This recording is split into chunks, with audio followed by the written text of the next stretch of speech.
Oh my god. Oh my god, we're back. We're back. We're back. And this game we're going to be playing today is gonna be super, super duper crazy. Because, let me tell you, when I saw this game, I'm like, well, I feel like there must be some truths to this game as well. If you dealt with human resources, you might know. Um, I mean, I went to school for this. I got a degree for that. Didn't end up being in human resources at all because after finding out what they kind of do, it's like, do I really want to put myself in there and like suffer a little? You know, do I really want to get into that? It's a lot. It's a lot going on. So we're gonna check out this game today, which is called Inhuman Resources, and according to the Steam page, it says a literary machination about corporations, conspiracies, and the unspeakable horrors you'll commit for minimum wage. And this game so far has very positive reviews, so I am actually very looking forward to playing this game. It's very text-based from what I'm seeing from all the screenshots. It was released in April, like mid-April or so. So it's kind of new. So I wonder how many people have streamed this game so far. But nevertheless, I finally decided to, you know what, like let's just get into that game. So we got into the game. So we're gonna check it out. We're gonna check out this game. Hopefully we can finish it. We don't know, it might take hours, but it would be interesting to look into this game. So without further ado, let's go into the game screen real quick. Let me just put myself here real quick. I will kind of be in the way, so... What are my toggles? I don't know my own toggles. Okay, let's see. Okay, there's that. Alright, get that out of the way. Okay. Get this ready. This game doesn't let me go window mode. It's just full screen mode. Like, bam, full screen mode. Here you are. And I'm like, okay, I guess we're not gonna change it today. I guess we're gonna stick to full screen mode. But that's okay. Let's go and get into it. Inhuman Resources, a literary machination. So, I'm really excited to get into this game. Let's do it. Okay, so we're gonna enter our name. We're gonna be truthful. We're gonna go Choco Blue Bab because, you know, my full government name, the Blue Babs. Confirm identity. There are 3 deaths. The first is when the body ceases to function. The second is when the body is consigned to the grave. The third is that moment, sometime in the future, when your name is spoken for the last time. David M. Eagleman. The phone call. An all too familiar screeching reverberates inside your brain. The noise comes in waves. The pain follows suit.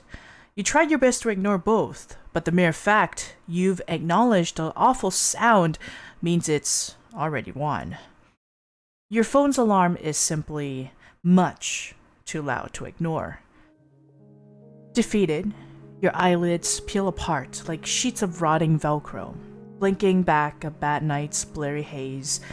You lie in bed, awake, against your consent. The room is almost pitch black, save for the intermittent flashing of your phone's screaming screen. A rancid, if routine stench of unwashed bedsheets bids you a bittersweet good morning. You're home for better or worse, mostly the latter these days. Just once you wish you wake up somewhere else instead. Just once you wish time would ask permission before racing ahead. But your phone doesn't care about what you want. The insufferable screeching drills deeper into your skull. You throw back your dirty blankets, blindly reaching for the misbegotten beast. Let's pick up the phone. The slab of thumb-smudged plastic feels comfortable in your palm. Most call the device ancient, but to you it's cozy and familiar, like an old, if outdated friend. No oversized touchscreen, no fancy graphics card for mobile games, no constant access to so or so G network. Just a simple tool with the cute antenna that still allows you time to disconnect. You've always appreciated the old and analog. Despite the wider world's obsession with digitized progress, there's sincerity in physicality, a warmth to an object's weight. You'll cling to this relic as long as you can. Sensible upgrades be damned. You have acquired old cell phone. You fiddle with the phone, desperate to stop the alarm, but no matter which button you press, the shrieking will not end. That's because this isn't your alarm at all. It's your ringtone. Squinting in the darkness, you barely made out the caller's ID. It's your aunt. Aunt/landlady, technically speaking. Hopefully just your aunt today. The woman is exhausting enough when she isn't asking for rent payments, no matter how overdue they are. Still, should you really ignore a call from the one person still willing to support you between jobs?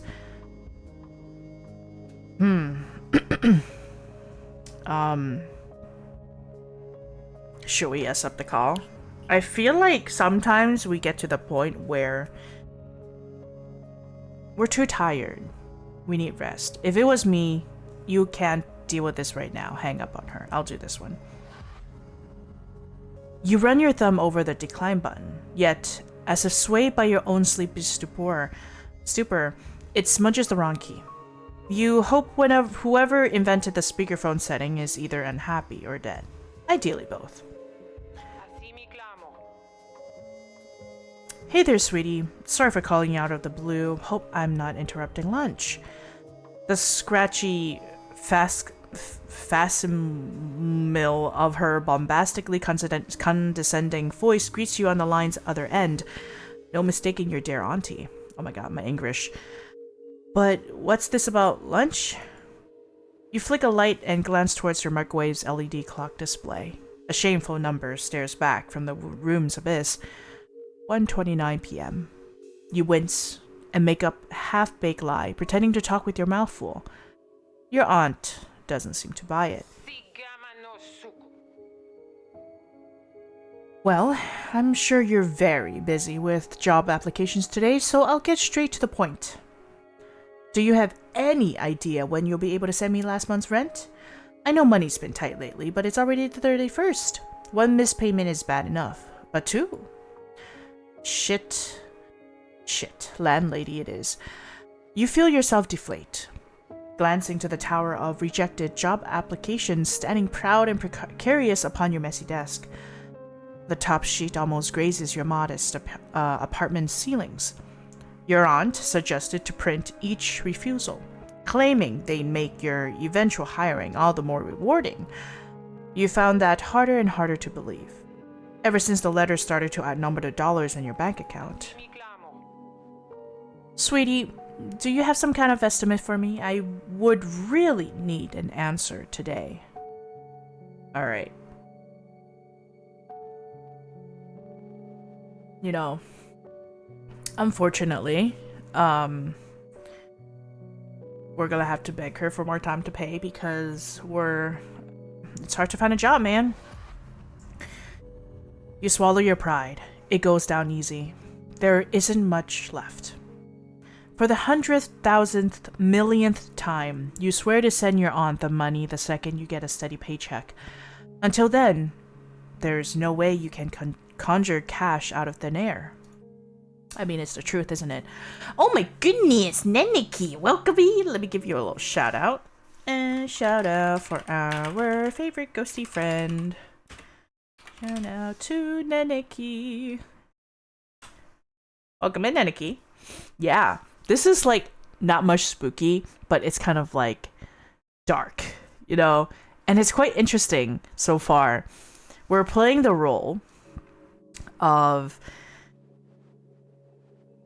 I'm guessing like this person trying to find a job, and they their landlord is their aunt, and now their aunt is asking them like, hey, where's last month's rent? Where's this month's rent? We need it. And we're like, well, we kind of need more time because, you know, nobody wants to hire me, blah, blah, blah. So we're like stuck in between, sorry, how to itch my eye. We're stuck in between trying to find a job and having to deal with our aunt and see where this leads, because today's game is called Inhuman Resources. It's kind of crazy, and it's kind of dark and true to some aspect. Is it by the makers of Cult Simulator? I don't think so. Let me actually look it up real quick. If you want to check them out, this is their store page, so you can check them out if you want. I'll paste it right here. So this is a very text-heavy thing, and it's like it's a click game. It's like a point. I would say point and click, but depending on how you answer, you have different results, type of thing. And it's quite cool. It's quite cool. You should definitely check it out.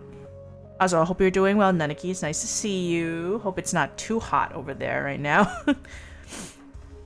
I know the weathers haven't been, you know, very consistent lately, unfortunately, you know. Boundary, welcome in. Oh my god. Hello, hello, Boundary. Thank you for the hydrate. Boundary, always watering their tarantulas. Very good.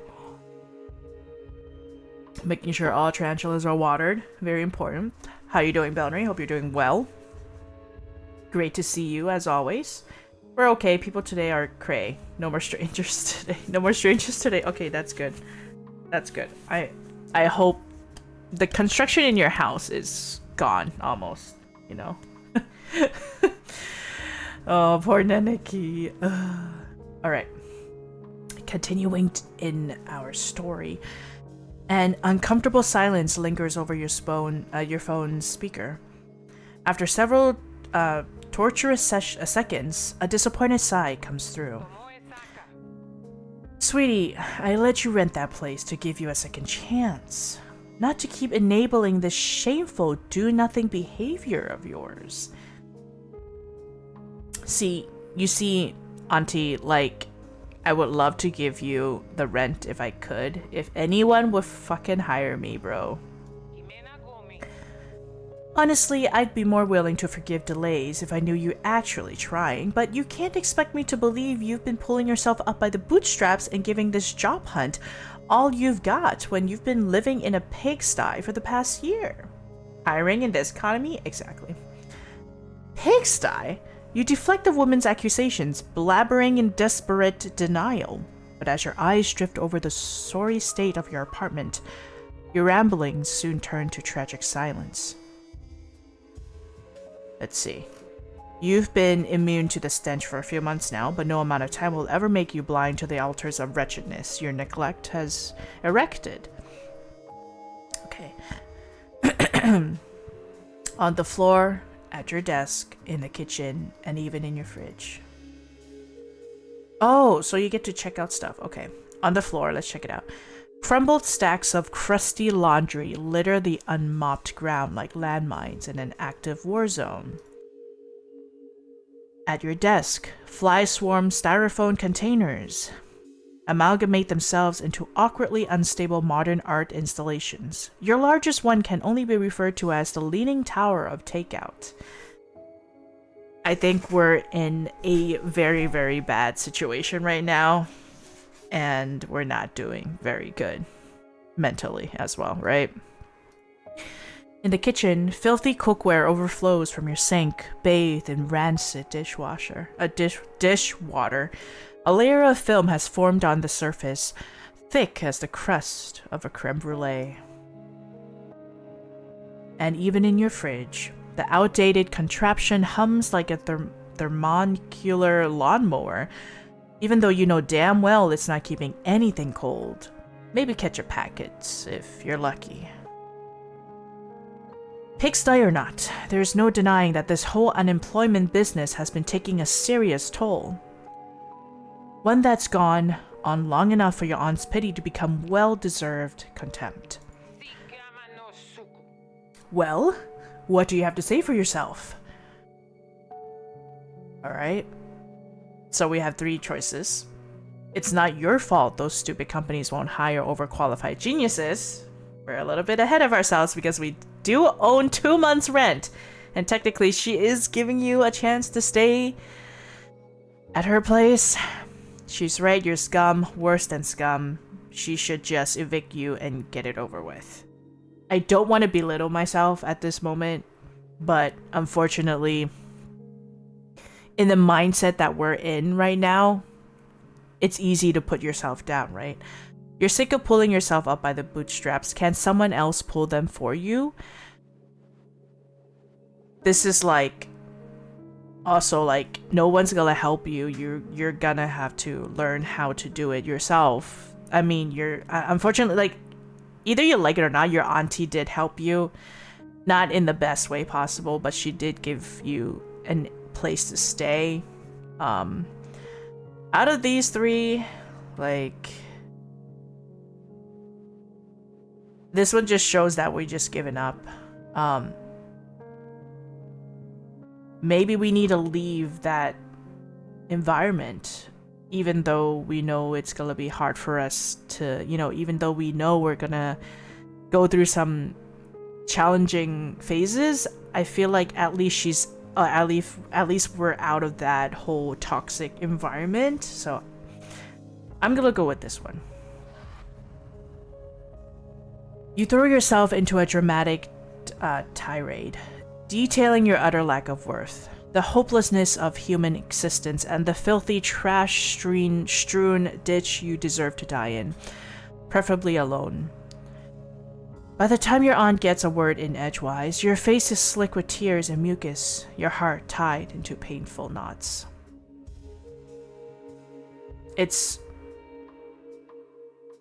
All of these are not good. I mean, all of these will just, yeah. The middle one is like what I would have done, unfortunately. Enough!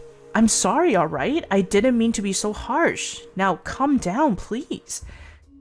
Now hold on, aunt. Stop freaking gaslighting me and then like being like, ugh, I didn't mean to. Okay. It sounds like she's begging out of irritation than to worry about your well-being. But you listen nonetheless, taking time to control your breathing and wipe away strings of snot.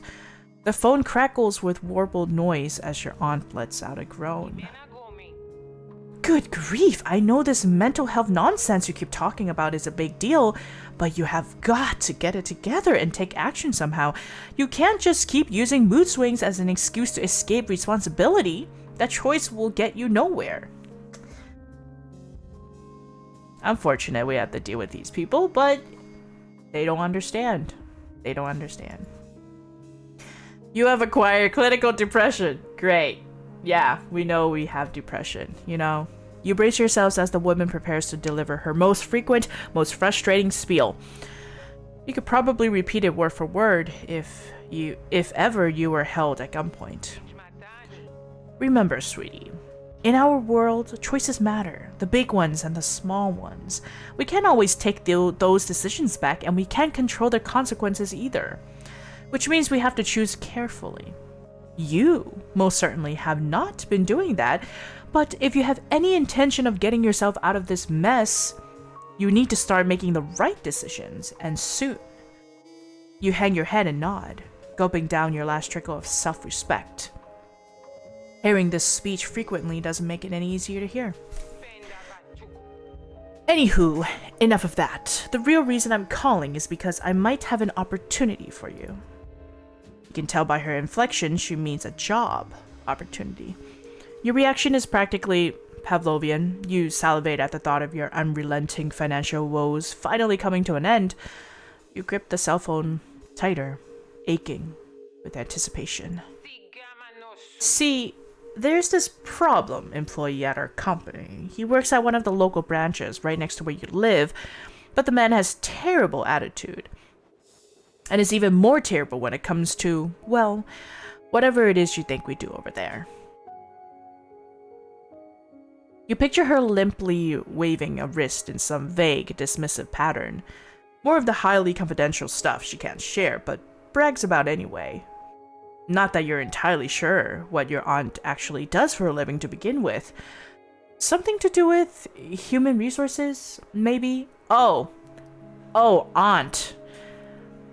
For shame, you as a human resources person, fully aware and know that the job market is fucking hard to get into, okay? And you're telling us that we're doing a bad job while you fire people and dismiss others that have great, like a great chance to be at the Nah, auntie, this doesn't work like this. You clearly, you're just gaslighting us for no fucking reason, and you're being an asshole, okay? Like, auntie, please, I swear to God. You know, if anyone, out of everyone, you know how hard it is to get into the job market. You're the one who does the fucking handling of that. Yeah. I don't know. Maybe hook your niece up or something. You know? Like, should have done that to begin with. But no, you didn't. No. But it's okay. You know, we're family. You know? We're family. You were nice enough to let me stay at your apartment. That's cool. Yeah. Needless to say, we'll be laying off the little surplus as soon as fitting replacement is found, but we need that replacement fast. Company has a big business deal coming up. We can't afford to be short on staff right now. Luckily, I happen to know a certain someone in dire need of a job. And this position happens to be entry level. No major qualifications needed. It even comes with a sterling letter of recommendation from yours truly. Yeah, Aunt, why didn't you do that in the first place, huh? Calling me useless and shit. I'm complaining because damn. Now this won't be an easy job. Okay, I like it how it's like entry level, but it's not easy. Entry level, but you need six years of experience in this. And I'm like, what? But I thought it's entry level. What happened to entry level? Do we not know what entry level means, bro? Like, that's not entry level. The fuck? Supervisors are very strict and the anxiety has a way of following you home. So as long as you nail the interview, you're basically guaranteed stable income for as long as you need it. Smyrna Corp isn't prone to random layoffs. Did you know college counts as part of the experience? Actually? That's crazy. I didn't know that. So how about, sweetie? Shall I schedule something for you? Okay, well, I don't think we have a choice, so have her set up an interview pronto. High-stress environment or not, it beats homelessness by a country mile. I learned that after someone was like, how does this work? And someone actually explained. Ah. Because they say experience, but they didn't actually explain experience, right? So, in a way, I could see how that could tie in. Interesting. High-stress environment or not, it beats homelessness a mile. Okay. The woman breathes a sigh of relief and lets out a nervous laugh. It almost sounds like she's in ecstatic disbelief. Yeah, she's getting us into something that she's gotta fuck us up. That's what it is. Thank goodness you have no idea what it means to hear you say that, dear. You're literally saving my life. You should probably be the one to tell her that, but you won't complain about receiving gratitude instead of judgment for once. Oh yeah, they're gonna grind us up, spit us out. It's not gonna be good. Without missing a beat, your aunt hammers at her computer's keyboard, drafting you an email. You clamber your way out of bed, tripping over day-old takeout and mounds of dirty underwear as you rush towards your laptop. I booked the earliest appointment I could possibly find. You should get an email with the time, address, and job description soon. Be sure to read everything carefully and do not be late. Mr. Burgard will skin me alive if I send him another unpunctual idiot. Oh, and make sure not to mention that the whole depression nonsense during the interview, it might make Mr. Burgard think he needs to fix you. What the hell? Ulu, welcome in, Choco. How's the bountiful spider? Thank you. I appreciate you saying that. Thank you. Thank you. We're doing good. We're actually having a very productive day so far. I slept in a little bit, but I was able to do some chores and did my leg day workout today. So I'm like, woof. I'm on top of my game today. The only thing I wasn't was waking up a little later than usual, but that's okay. You know, we got things done. We're here now and we're doing things. Sleeping in, nice. Yeah, it's my day off. I really wish. The only thing I wanted to do is sleeping in. But it kind of sucks because when you sleep in, you lose hours and it's like, wow, all those hours you could have done something with, you know. I think I reached that, you know, that age where I feel like, man, if I sleep too much, I feel like I'm just losing hours of the day, you know? But it's okay. Sometimes we need that. Sometimes I would sleep like half of the day because my body was like, nah, you need to sleep for a couple more hours. And sometimes I just tend to listen to my body, you know? I think it's okay to do that. That age, make yourself sound old. It feels like I'm really old. Mainly because being an adult is very, very draining, you know?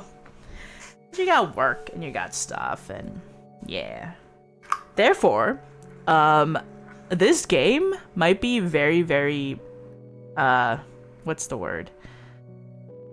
Relatable, actually. I know funny thing is, I know I have mentioned this before. I have a degree in human resources management. I decided not to get into that, but the reason why I chose human resources as my degree when I, you know, was in high school, everybody in my high school, including the teachers, was like, you should totally get into HR. You're such a people person. You should totally do that. And then to learn that I'm actually not a people person, I just go with the flow. And I get so tired by the end of the day.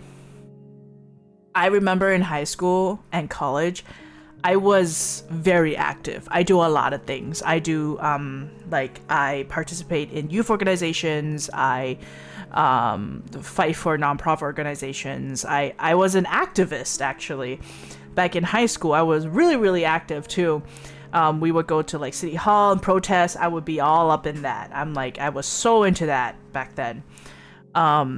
So yeah, as you can guess, like I was a really active person back then. And so everyone was like, you should totally get into HR, like that would be so you. And I'm like, you know, listening, being, you know, the completely clueless high schooler, being like, I don't know what I want to do when I grow up, and I guess I should try it out because everyone was like, yeah, you should try it out. You're trained to be an HR thug, you poor thing. I know. Yeah, I was trained to be an HR thug. But you know what? I didn't get into that. I didn't get into that department. I don't want to. I don't want to deal with the people. I have to be for you to go into HR and expect it to be a peaceful environment to work in. You're gonna be surprised. Like it's not what you think it is, and it kind of sucks. Unless there are rare occasions where the company itself actually values their employees a lot and take it seriously. Yeah. Damn, Choco, you were actually doing stuff. Your league's above any Twitter. I'm sure a lot of people have done stuff back in their high school, you know, like part of clubs, part of stuff like that. But you know, fun times. It was fun times. So yeah, got a degree, didn't really get into it because, you know, I just did it because everyone was like, you should totally do HR, you should totally get into HR. I did it. It was fun to learn. I love to learn about, like, you know, I was basically under business admin, concentrating on HR basically. So I get to learn some of the basic stuff, and then also like a little bit of everything when it comes to business, and studied for a bit. And I liked it. I liked looking into it and seeing like what, you know, HR has to offer, blah blah blah. But it's different because we all know that HR benefits the company and not the people. unless the company values their employees. And they all say that shit until it's your turn when the HR wants to talk to you. So anyways, so that's why this game is gonna be quite interesting and relatable at the same time. Not 100%, but a lot of people might have gone through this type of experience, so we'll see. HR requires telling people no and being very by the book. They have to. That's their job. And they make a lot of big changes. HR is so crucial in the company.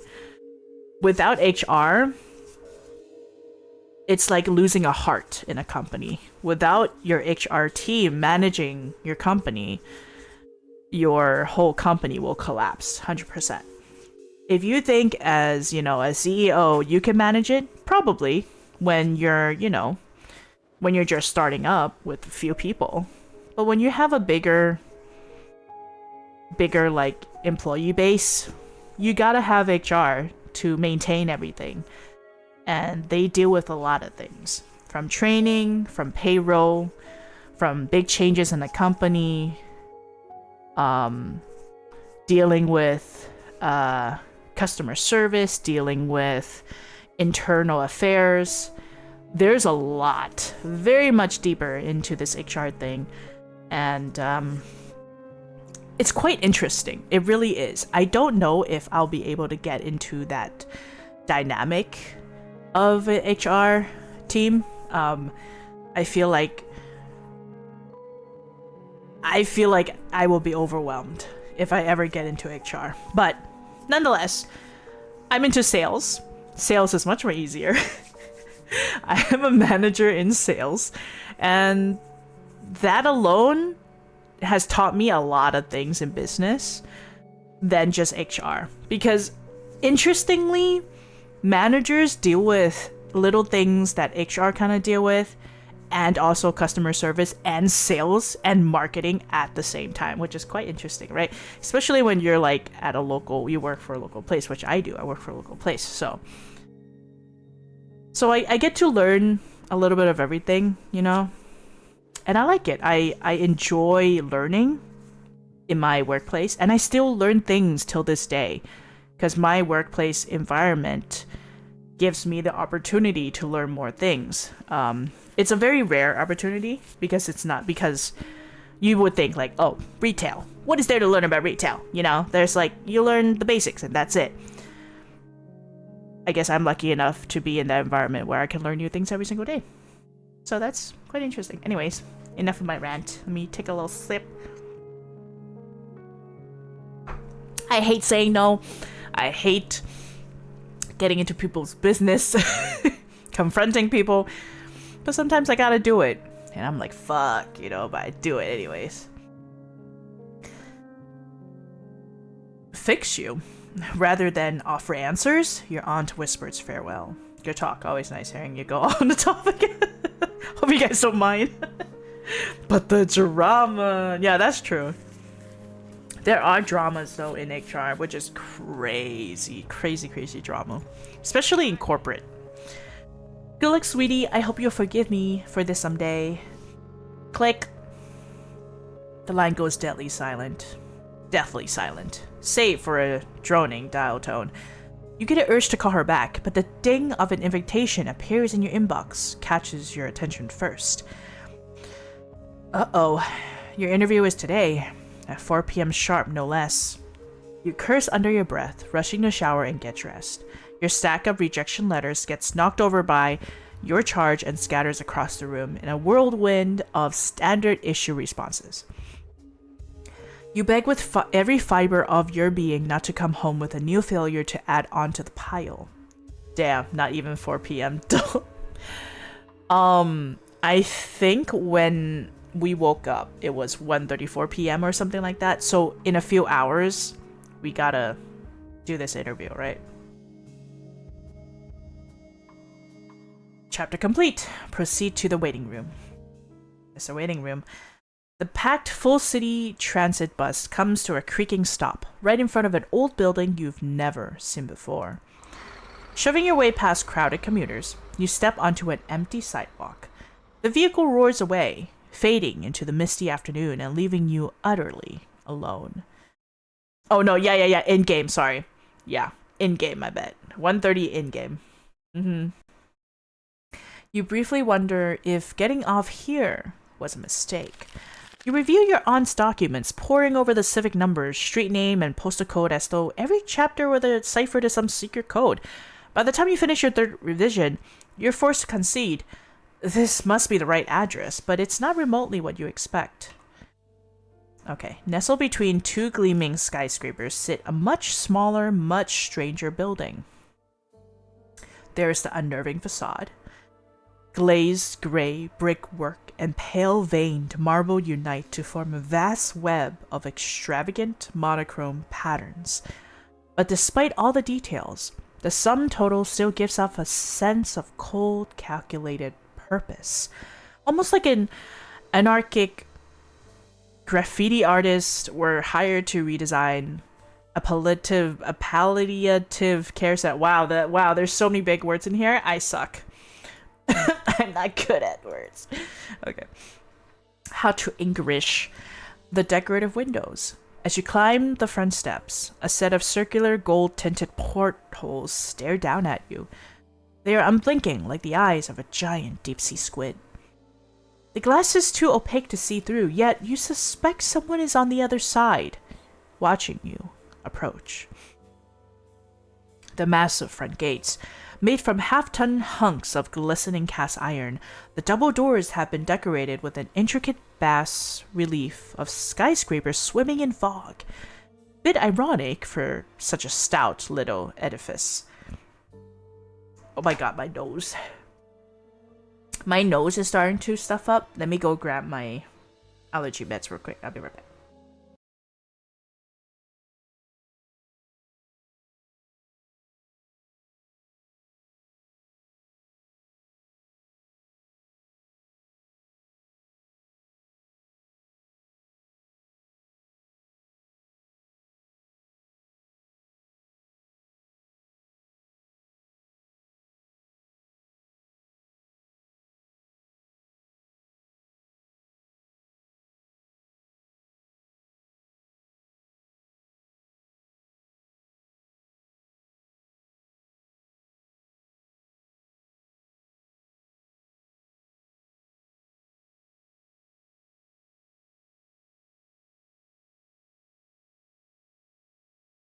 Okay, I'm back.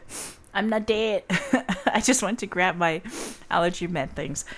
Yeah, the pollen is nuts because climate change.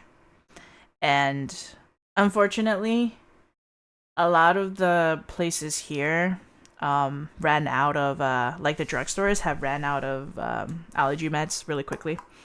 Thank you, Ulu. It's the male trees, man. They plant a lot of those. It was said that the cities usually plant male trees because the female trees, their roots tend to be hard to maintain. That's why they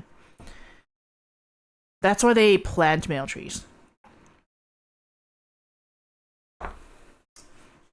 Technically, if they're all male trees, they're just all gay trees. Like, right? Well, that, but there's a lot of like wildlife animals that also live in a city. And the city also doesn't want to deal with rotting fruits on the ground and stuff. But anyways, it's a whole thing. It's like the rotting fruit and then also the roots as well, I think. The roots are hard to maintain. Alright. So this is interesting. This is almost like a symbolism of a company that you just walk in that is probably a toxic company. And the bronze door knocker. The alloy been smelted into the shape of a crowned king's severed head. The object looks so realistic, you're scared it will be warm and wet to the touch. Unfortunately, you see no keypads, handles, or ID scanners that would allow for easier entry. The local branch of Smyrna Corp is only 4 stories tall. Damn, between trees and humans, the effort to maintain roots is always there. Yeah. But it's like, I mean, you hire people in a city that takes care of the city, therefore making more jobs for the people and also maintaining the balance of the pollens. But then you know what? But then the companies wouldn't be able to make those medicine and they will lose money. Because if the allergies aren't strong enough, why is there a reason to make allergy meds? Sad. Oh, I was making a stupid hair joke. Oh, that. I see what you mean. Sometimes some people's hair, they grow really fast, man. They grow really, really fast. It's caught between outdated aesthetics and timeless sensibilities, somehow both outrageous yet invisibly subtle, as if meant to be forgotten at a passing glance, and to haunt those whose gazes linger. You suspect you may be underdressed. Planting trees outside Choco's house to make sure she single-handedly funds the allergy company. Oh man, I would die, bro. Oh, give me 1 second.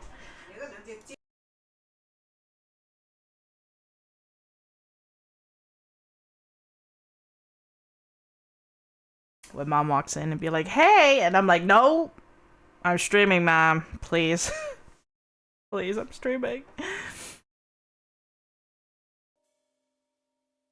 Your clothes aren't filthy, of course. If anything, they're rather chic. Or at least, they used to be. Neither time nor depression has been kind to your apparel. For all the class your best outfit once had, overuse has worn it down to a discolored, threadbare husk. Meanwhile, lack of money, motivation, and belief you're worthy of nice things has prevented you from buying new clothes for the better part of 2 years. Regardless, what you've got will have to do. The hour of your interview approaches, and you won't have cash to afford a better outfit until this job is yours. Reach for the knocker and bang it against the door. The bronze object booms against the iron gates, even harder than your thumping heart. Moments later, something clicks, and a latch comes undone. The doors groan themselves open, inviting you inside. You step into the building and are greeted by what seems to be a 5-star hotel's reception area. That is sus as fuck. The room is utterly massive, with high ceilings that will rival a Renaissance church's cavernous belly. Its windows let no sunshine through, and no fluorescent light bulbs fill it with their pale glare. There are just low-hanging chandeliers and an array of green-glassed banker lamps bathing the room in burnt orange. Upholstered sofas and coffee tables dot the space like islands, forming a winding path that leads to the room's distant depths. There, a woman stands behind a desk, flanked on each side by grillage elevators. The sharp machine gun clatter of her mechanical keyboard echoes across the room. That sounds like a typewriter. You appreciate the old and analog, but Smyrna Corp's apparent fondness is downright ridiculous. Hopefully the receptionist won't feel the same way about your subpar outfit. Okay. Pretend to be confident to stride over like you own the place. Adjust your crappy clothes and meekly approach. Confidence is key, so we're not gonna stride like we own the place, but we're gonna be confident. With a little luck, it'll read as self-assurance instead of a total fucking delusion. The dim lighting becomes dimmer the further you go, and thick shadows close in on you like claustrophobic walls. Wall to wall, carpeting squishes under your feet, and an unfamiliar ammonia aroma assails your flared nostrils. Whatever they use to clean the place smells strong enough to double as a bioweapon, but still isn't enough to erase the lingering stench of cigarette smoke. The off-putting odor does suit the outdated decor. However, except for those unsettling sculptures carved into the room's concrete support pillars, disturbing shapes that assail you from all sides, emerging from the shadows like pretentious interpretations of 21st century demons. On your left, headless nude bodies are contorted in pain, as veins sprout through the skin like a tree's sprawling roots. On your right, a bleak rendition of what you assume to be a Babel's tower has been built out of steel girders, electrical wiring, and bones. Up ahead, you see human skulls whose scalps have exploded, revealing interwoven helixes of DNA strands and binary code. Great, more modern art. Great. Just, a sign that this company is hell.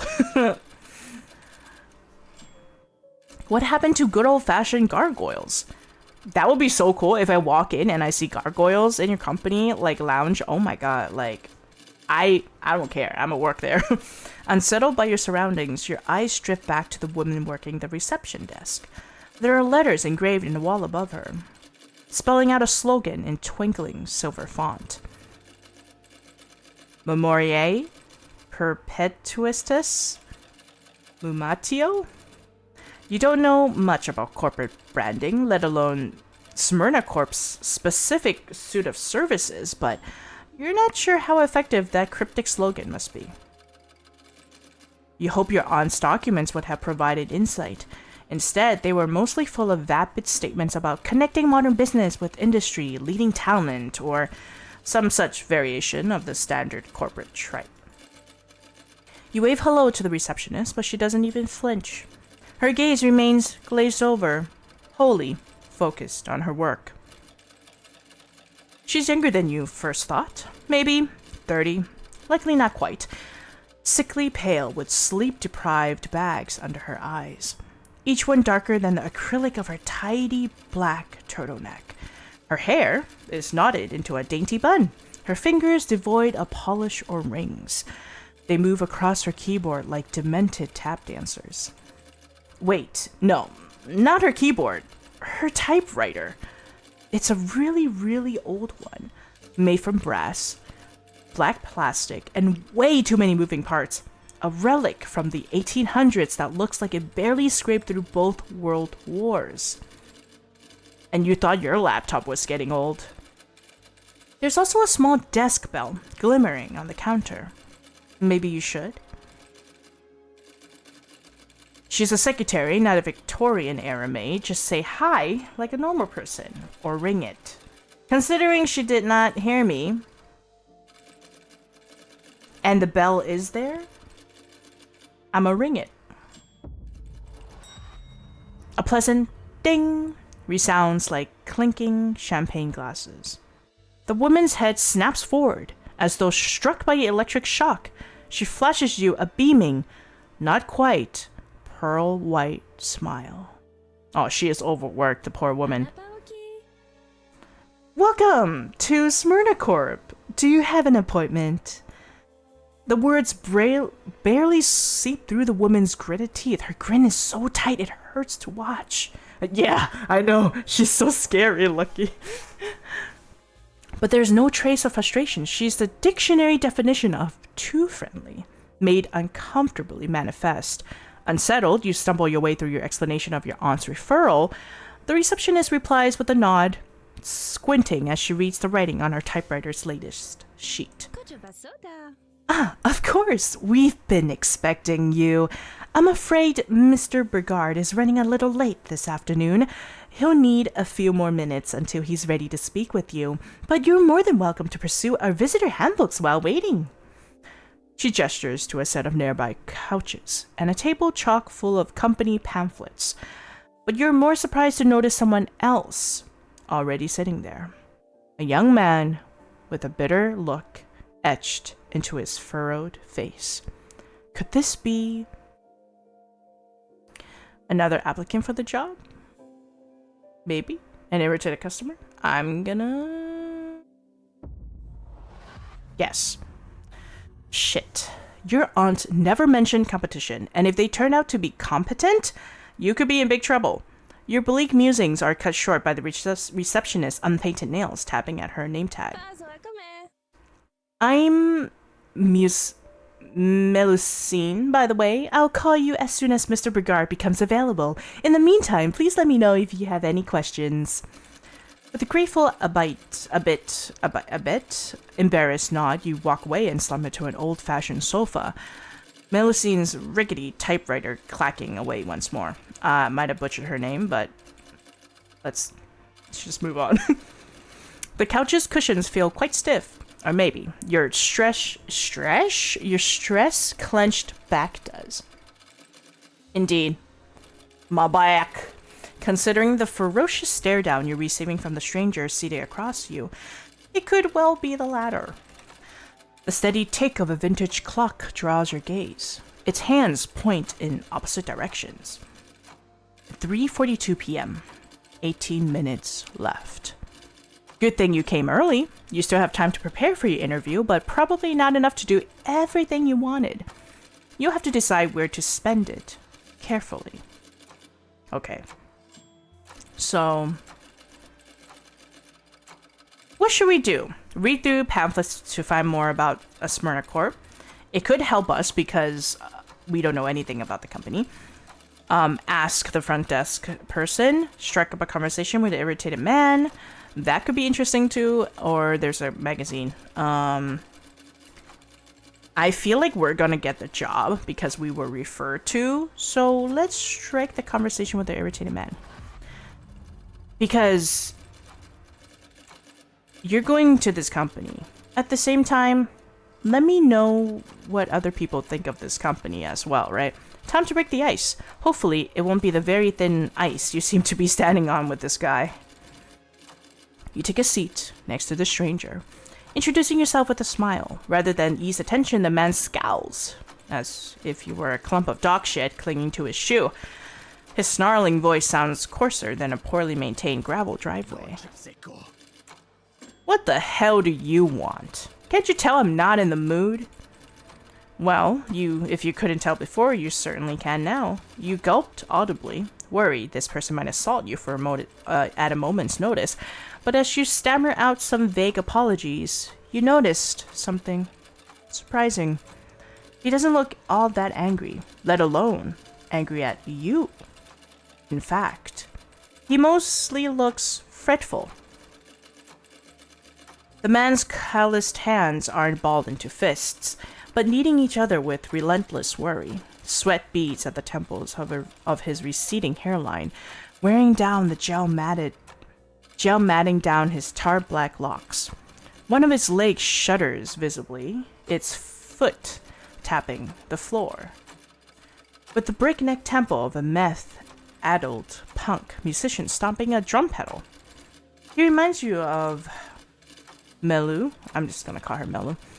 He has the same not quite 30s face, some darkened, baggy, tired eyes. Same snug back, black turtleneck, kept tidy as a military uniform. But his name tag reads Emiliano. Wait, name tag. It hits you, then, that Emiliano isn't a company client nor a prospective candidate after the same job you are. He's a Smyrna Corp employee. Look, pal, all your staring is gonna give me a fit. Either speak up or back off, alright?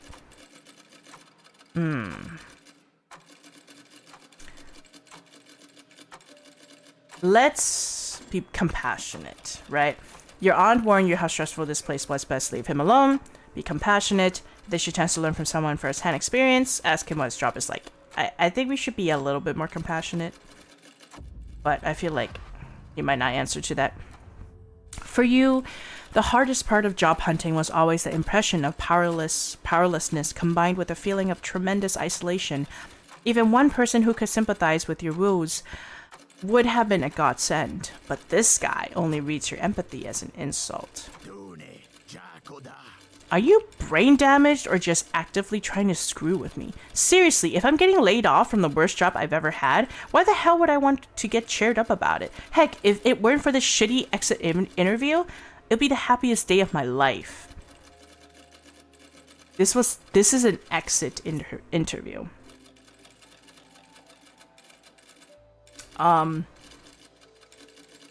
Guys, I think we're in it to win it. Whoop. Give me a little snack. Yeah. I think we're fucked.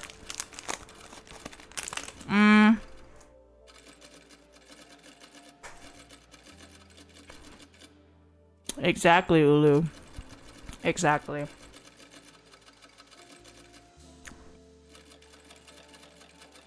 This is crazy.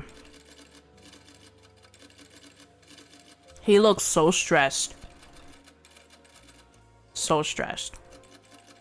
He just cannot wait to get out of this.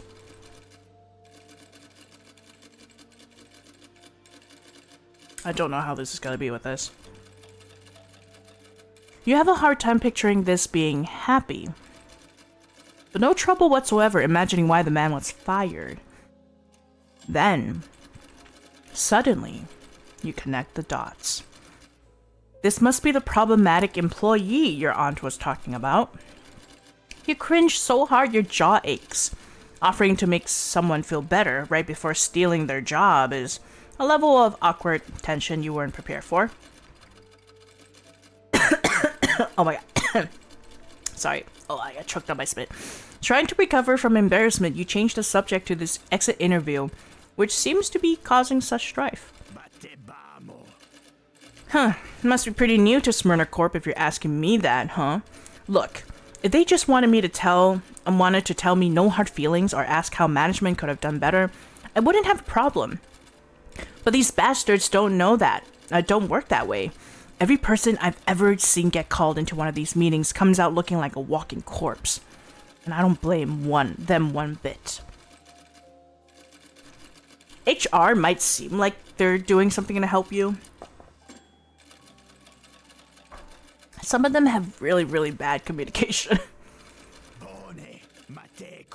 Honestly, I'd rather get castrated than go into that meeting. At least then I could bring my balls back home in a pretty little box.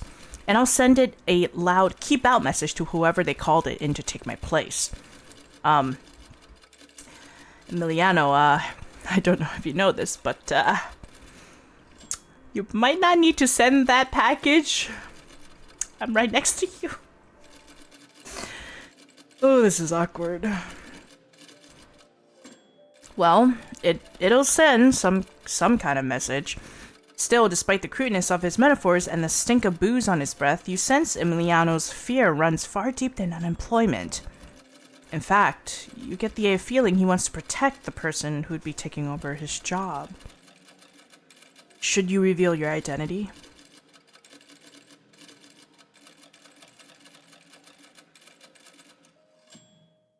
At this point, what the fuck do we have to lose, right? We're gonna confess our intentions and ask about the warning he has for you. After making sure the receptionist isn't eavesdropping, you whisper the truth into Emiliano's ear.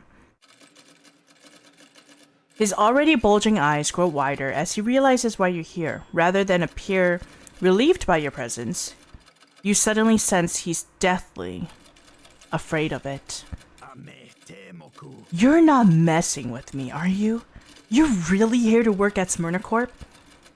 You nod, briefly explaining your precarious financial situation and assuring him you meant no offense by applying for a livelihood he'll soon be deprived of. But the booze-breathed man doesn't seem to register a single word you say. Rather, he interrupts you by leaning in so close. The surface of your respective eyeballs practically kiss. What the fuck? Listen to me. It's too late for you now. The moment you walk through that door, your chance to escape disappeared. But what you can do is lessen any damage those bastards make you inflict. The guy who's gonna interview you, regard. If your application satisfies him, he'll ask you to go through an evaluation, a questionnaire that's meant to give you a taste of the work we really do around here. I can't tell you more without getting up to my neck in shit, but no matter what happens, you've got to do everything in your power to fail that test, okay? The eyeball kissing is something, bro. It's something. His plea is earnest and full of desperation, yet it's also patently ridiculous. Why would you purposefully flop this probatory evaluation when you're in dire need of a job? And what does your onboarding have to do with Emiliano's firing anyway? It doesn't make any sense. Yet, it doesn't stop the man from begging even harder. You idiot! Do you not understand the kind of consequences this could have? This might just be a paycheck to you, but to me, it could mean life or literal death. You got to fail that test. This is beginning to sound less like a warning and more like a threat. And judging by the alcohol-tinged spittle splattering your cheek, it's not an especially sane one. Better cut this conversation short. Bluntly tell him you can't afford to flop this evaluation no matter the consequence. Lie, tell him you'll definitely fail the exam on purpose and move away slowly. That's lying, and that's not good, because what if something happens to him and we're fucked? You know what I'm saying? So, I'm gonna say I can't do that. You don't want to make him suffer, but even your aunt's patience has limits. Without a steady pay, you could end up on the street, and the only way to prevent that is by getting hired to replace this guy. Yet as soon as you say this, Emiliano grabs your collar, ropes of slobber paint your face as he begins to scream. Replace me? Oh my god. The colors change. The mood has changed. You want to replace me? You maniac! Do you have any idea what that means in a place like this? Huh? Do you? No, you don't. Nor do you know how to escape this man's increasingly vicious vice-like grip. No matter how much you struggle, Emiliano isn't letting go. Whimpering, you cry out for someone to save you. Against all expectations, a booming voice actually answers. Mr. Aguilar, that's enough. Oh. Emiliano drops you instantly. His heels click as he turns to face whoever shouted, like a soldier awaiting inspection. In your peripheral vision, you see Malou do the same, though her gesture is much faster and much more practiced. That is crazy. Oh, this is bad. This is so bad. You, meanwhile, are on all fours, gasping for air and gagging on the smell of ammoniac cleaner. Never has the taste of chemicals ever been so sweet. You turn to thank your savior, only to choke on your breath once more. Standing in front of the elevator is, without exaggeration, the most massive man you've ever seen. He's taller than a fridge, twice as wide, and perhaps thrice as heavy. The pure white of his immaculate dentistry contrasts with his dark skin, which reflects the room's dim light like finely chiseled onyx. Beneath the perfectly tailored patterns of its elegant tweed suit, muscles shift with every breath, threatening to burst through the seams. His pale blue eyes focus on you as he speaks with a voice like velvet thunder. Friend, you have my humblest apologies for my subordinate's inexcusable behavior. I'll be more than willing to discuss potential compensation if you deem it necessary, regardless of our interview's outcome. Interview, huh? This must be Mr. Brigard, your soon-to-be boss, luck willing. The ting of an elevator is suddenly heard, and one of the grillage doors by the reception desk creaks open.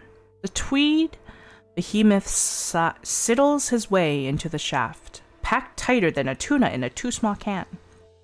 He beckons you to join him with the bratwurst's thick finger. The description is crazy in this game.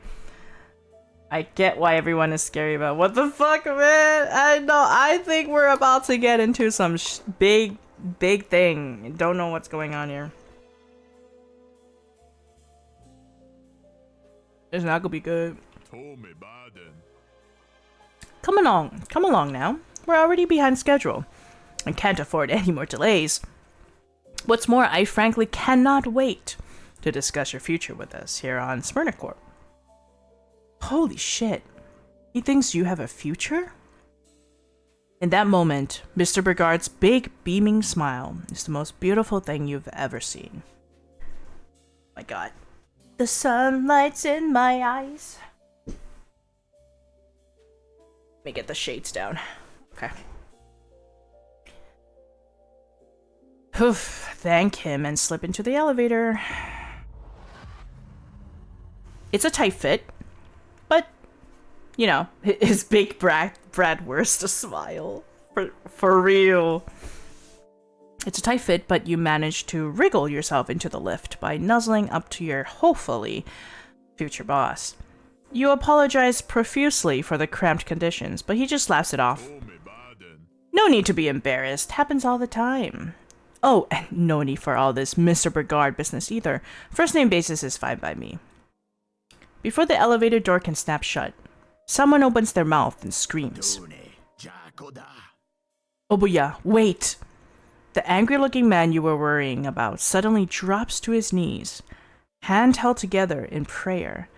An aura of danger that once clung to him has dispelled by his blubbering supplication. Sir, I'm begging you, just give me another chance. I swear I'll do anything. Unpaid overtime. I'll work on weekends. I'll kiss your goddamn shoes if I have to. Just please don't replace me. Mr. Brigard's only reply is a disappointed sigh. His bright white smile wavers, and tangible contempt taints his otherwise welcoming tone. Mr. Aguilar, you've had more second chances than I can count. And displaying such undignified desperation in front of a candidate set to take over your position is not an endearing choice. Frankly, there's nothing more I can or want to do for you beyond offering the standard company-issued severance package. The once intimidating stranger collapses as though shot in the chest. His body ripples with hiccuping wails, his fists powerlessly pounding at the carpeted floor. Your maybe future boss clicks his tongue, more disappointed than disturbed. He turns to give Melu a firm look and firmer orders. Miss Saint, please ensure our former staffer behaves until his offboarding is complete, will you? I'll attend to him once I'm done with our guest. The tired woman gets a nervous nod, rushing back to her typewriter as if nothing happened. The clacking keys are now punctuated by the tears of a grown man. Obuya thumbs a few buttons, and the elevator doors finally slide shut. Through cracks in the grillage gates, you see the receptionist giving you a small wave, mouthing a worrisome farewell. Good luck.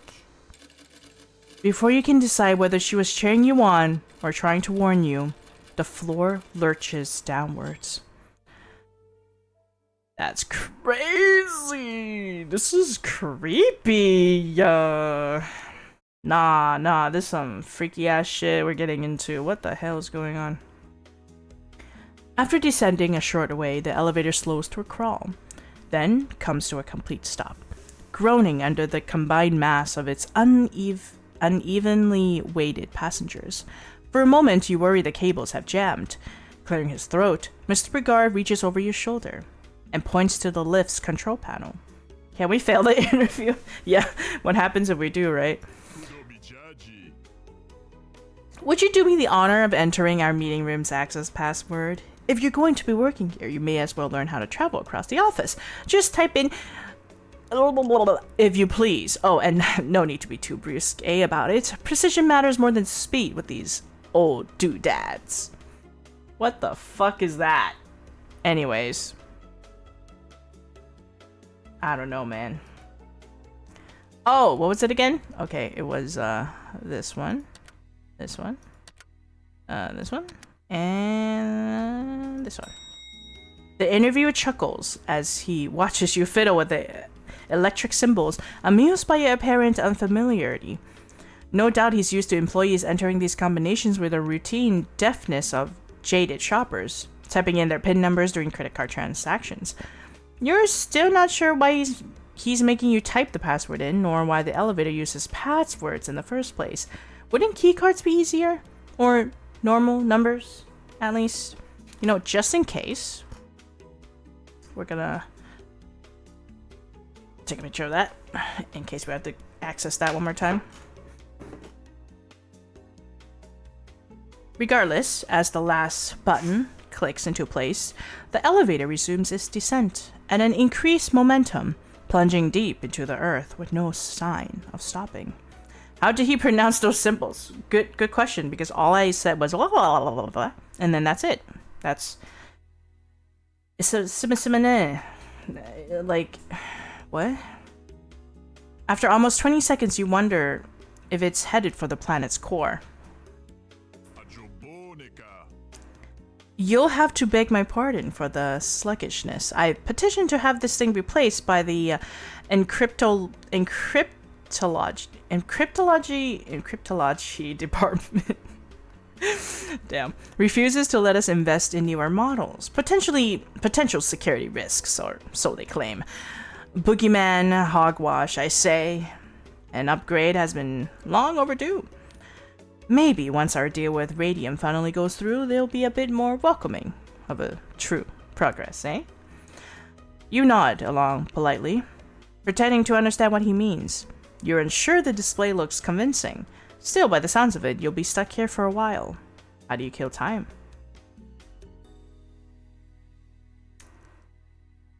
I'm going to ask about the employees. I'm going to push his buttons, and we're gonna find out why that man was like that.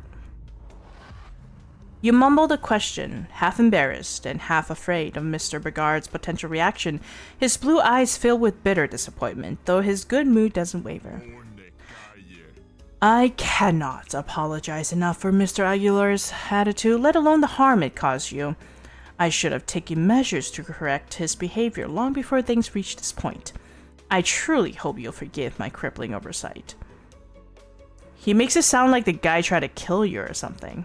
Sure, he was intimidating, but unforgivable seems a bit too much. As you ponder what kind of circumstances led to such contempt for Emiliano, Mr. Brigard regains his prior cheeriness. However, let it be known that I expect no such attitude problems from you, friend. Don't call me friend, we just met, and you're my boss. You're my boss, and you call me friend?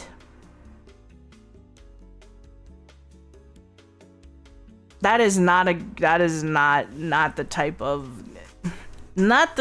of relationship we're gonna have. My boss will not be a friend. I work for you, and that's it. Yeah. We will not hang out out of work. We will not, no. I can talk to you, I can ask you how you're doing, and that's it. At work. I will not hang out with you outside of work. We're not gonna have the, oh my god, you're like such a good friend. No. No boss is your friend. Your boss is your boss. I just work for you, and that's it. Take that as a lesson, by the way, for the future. Not that I don't trust them. I trust them to a certain extent. But I also respect you as a boss, and I will do my job as I am intended to be paid to do. And you're my employer. No, we're not gonna do that. That's not what I meant, Ulu. How'd you get that? Like, what? No, don't do that. We're just friends. No, we're not friends. Sorry, we're not friends. We're just employer. Yeah? Got that straight? Okay. Yeah. Any company that's like, you're our family now. Welcome to the family. Run for your life. Get out of there. Get out of that company right now. It's not gonna look good.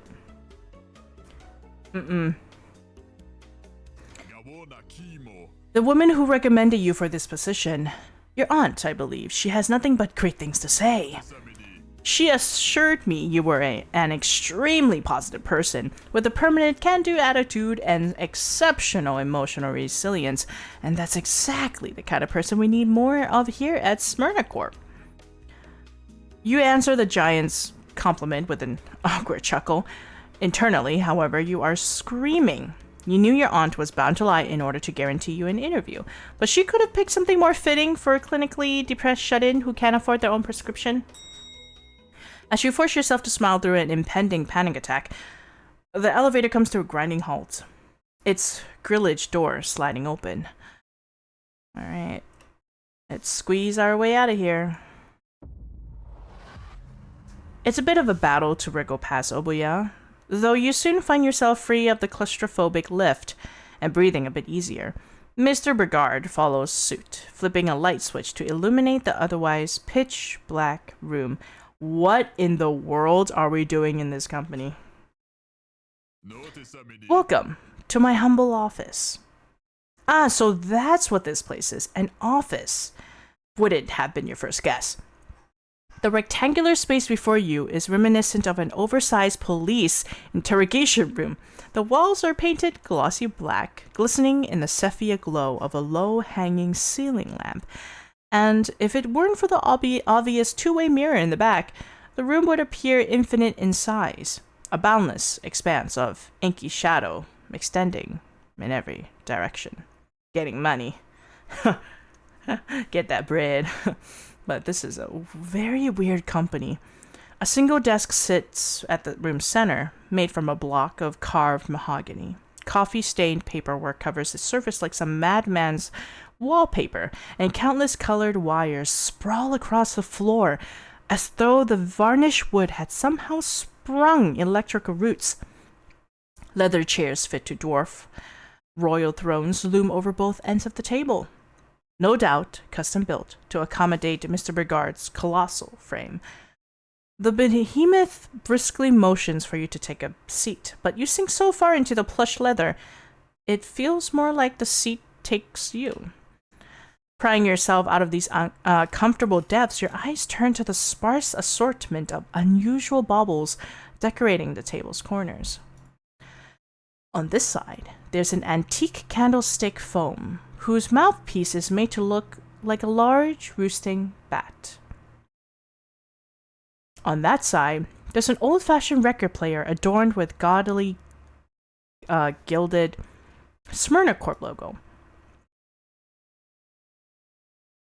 Right in front of you, there's a nameplate engraved with the words Obuya Brigard, Senior Substitution Department Supervisor.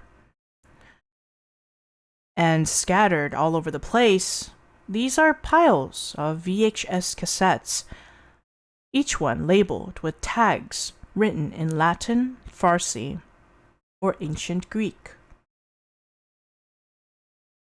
Okay, the item which perplexes you the most, however, is an old vinyl record, snugly wrapped in yellow, keep-out tape. Mr. Brigard notes your interest with an amused arch of his brow. Weeping, welcome in. Thank you for the stretch. Thank you. And thanks for the care package. Appreciate that. Welcome in. We're playing a game called Inhuman Resources. Yeah, we're about to. It's a dark ass game. It's a really dark game. It's like, oh yeah, we'll show you what HR is really about. Yeah, that guy you just met. Oh yeah, we're firing him. You know, we're firing him and conducting an exit interview while we conduct an interview for you to possibly be in our company, to take his place. Yeah, and guess what? That man that they're about to do the exit interview literally was like, don't go through it. You have no idea what you're getting yourself into. And you're literally there ready for the interview like, what the fuck are you talking about? I'm here because I'm gonna go homeless if I don't make money. And he's like, you don't know what you're doing. Get out of there. That's literally what he said. So now we're meeting with the big boss. We're meeting with the guy that's gonna hire us, right? The senior supervisor, if you will. Fuck us, am I right? Let's get into it because this is like scary. It's a scary, weird environment that we're getting ourselves into. You wouldn't happen to be a fan of jazz, would you? Absolutely, I love jazz. I do. Oboya's smile can grow no bigger, but it certainly shines brighter upon hearing your enthusiastic answer. Well then, I'm quite excited to find out what a fellow connoisseur will think of this particular gem. Carefully placing the confidential vinyl onto an old record player, Mr. Brigard lowers the needle and bids you to listen. A strange, somber soundscape slowly fills the office with a blues-inspired rhythm you can't quite compare to anything you heard before. It's not appalling, per se, but it's perhaps a little messy and eerie enough to make you uncomfortable. The duet voices of a man and woman muttering warbled lyrics only adds to the strangeness. You can't make out a word they're saying, except for the chorus verse, "Let's call the whole thing off." Gina and Herschel, twins if you were wondering, not a couple.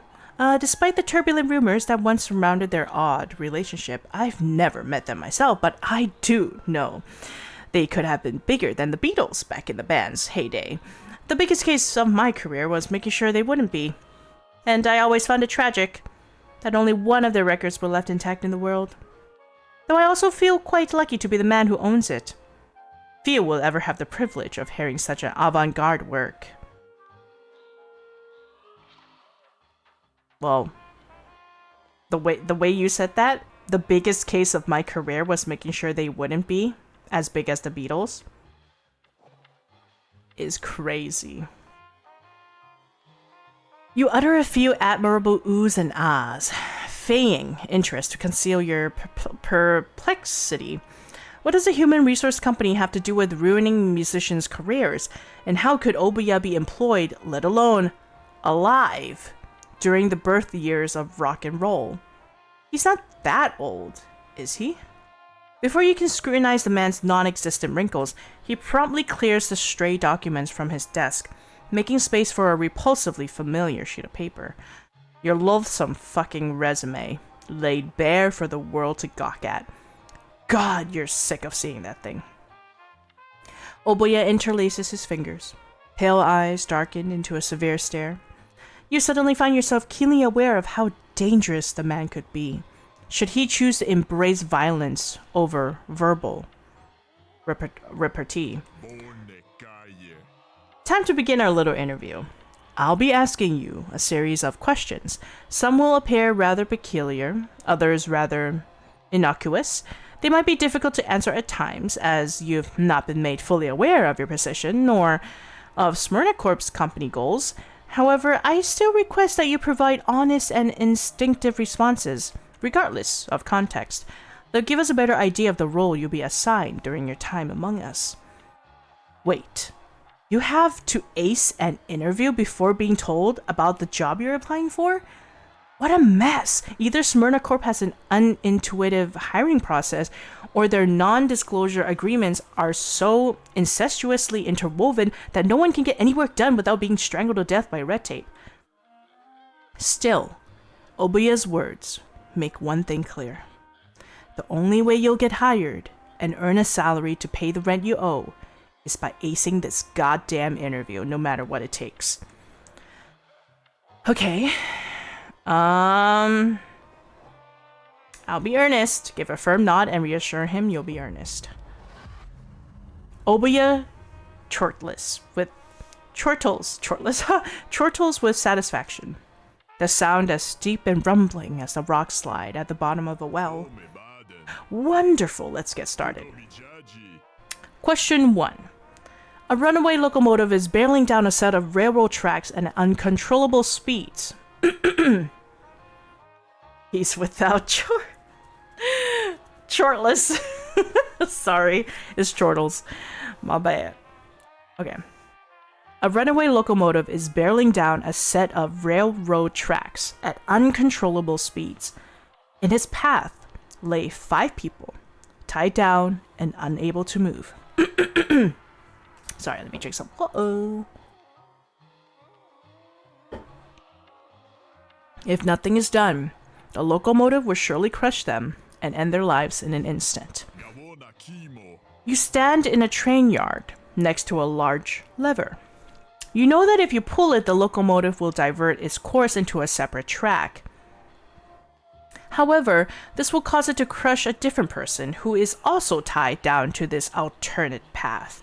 How do you ensure all 6 people escape this tragedy alive? Well, that's not quite the where do you see yourself in 5 years schmick that you're used to. How the hell are you supposed to respond? Okay. So let's see, our options are, assuming you can operate that lever, you might also know how to remotely trigger the emergency brakes. You run fast and have deft hands untie everyone before the train arrives. That sounds very not doing it. You don't. You survive on your own. Exactly. Dodge the question by discussing other ethical conundrums and how they expose moral biases.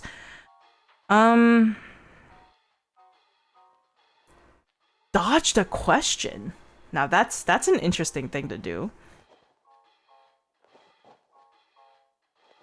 Huh. Okay, so definitely not the middle one, because now I mean, technically their lives at your risk, but assume you can operate that lever. This one is like, okay, now you're gonna try to take the responsibility on your own and see if you could do something about it. But that's assuming you can operate that lever. Humanless. Yeah, that's why this game is literally called Inhumane Resources. Yeah. I'm gonna dodge the question. See what happens. Obuya's hypothetical scenario is just a variation of the trolley problem, an open-ended dilemma which has a way of making sane people sound like psychopaths, right? Because he's trying to let you choose one or the other, but you'll still sound like you're crazy. You know? Hell's reception, exactly. We were just talking about that. We were like, HR is not the way. They're not gonna help you. They're not gonna help you. They're only helping the company, and that's it. That's the truth. You know? In a bid to save face, you change the subject by praising Bregard's insightful question, sparking a larger debate on the nature of good and evil. The topic thankfully seems to be one of the giant's personal fascinations. He quickly launches into a long-winded monologue concerning his favorite social experiments, the principle of double effect, and deeper questions about whether the suffering of a few is worth benefiting the many. You do your best not to grimace, as his explanations grow increasingly graphic and disturbing. This shows how fucked up HR is. Like, knowing, you know, that whether the suffering of a few is worth benefiting the many is something.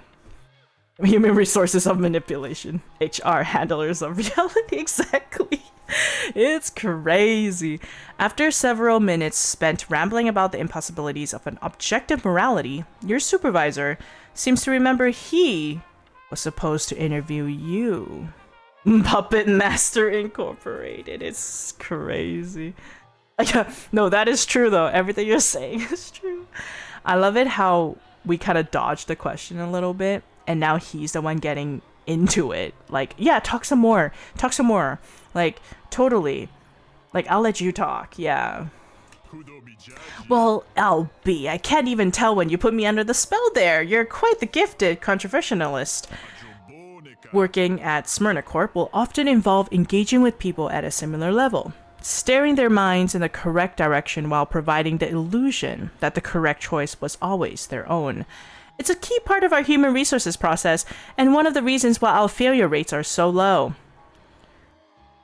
The manipulation and gaslighting is scary. HR will play the mind game, and they will make you seem like you're nothing. Yeah. Well, who's steering the conversation? Then the interviewer gotta go nuts. Exactly. You want to play the mind game? We can play the mind game. Yeah, we can do that. That's fine. Because I'm guessing in this corporate world, right?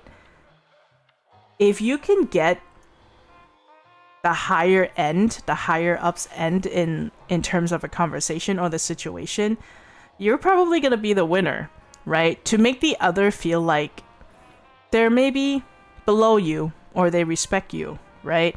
And it's like kind of crazy how much it affects you. This mind game of how HR will belittle you and make it seem like your problems are nothing. Like, it's nothing. Don't worry about it. Like, just give it time. Give it the benefit of the doubt. It's, like, it's gonna be okay. But it's not okay. And I addressed it and you still haven't done shit about it. So yeah. This is probably the reality of it, huh? Furthermore, you do not appear intimidated by discussions that veer into morally ambiguous territory or into the more treacherous regions of human psychology that will give you a significant advantage against most competitors whenever you must deal with clients who have suffered significant trauma.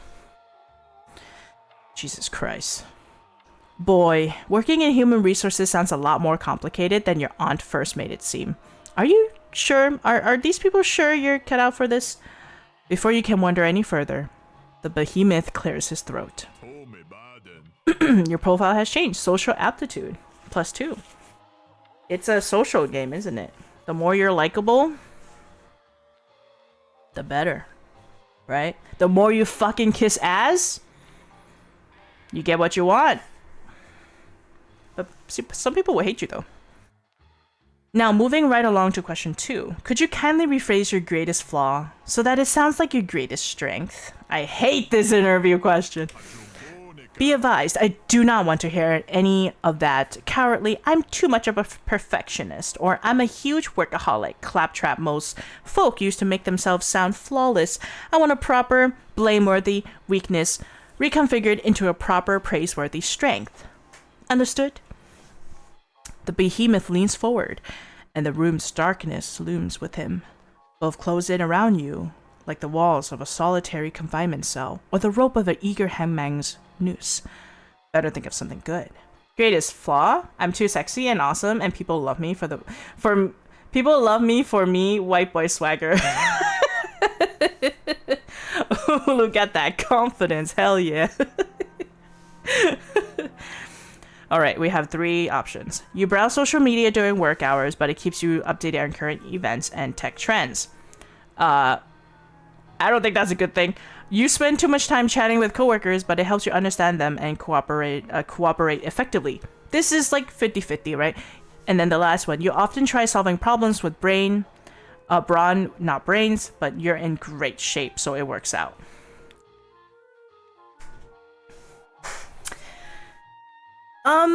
Out of these three, they're all bad, but the middle one seems to kind of make sense. But we're gonna have to think in terms of HR, right?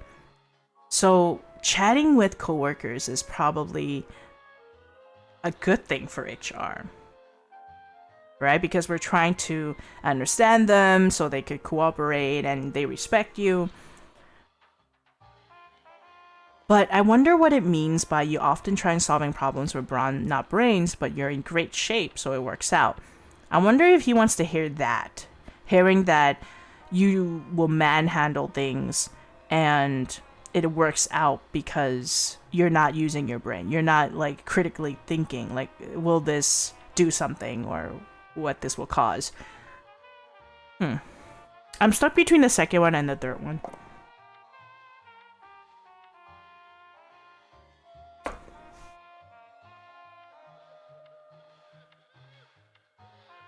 The second one seems a little too I'm trying to be like, I'm trying to kiss ass. You know? I'm gonna try the third one and see what happens.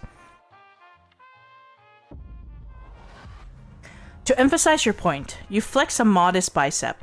The muscle's circumference is positively pathetic next to Obuya's arms, which are wide as manhole covers. Still, the behemoth seems pleasantly surprised to see such confidence in your own physical fitness, not to mention its potential problem-solving capacities. Glad to hear we think alike on the virtues of exercise. I always tell fellow supervisors that a healthy body is a solid foundation for the development of healthy minds, even in office contexts. Between long hours, mentally demanding tasks, and the need to travel between departments, maintaining one's corporal constitution can also maintain one's efficiency. Maybe this is a good thing. Maybe we actually got the right thing.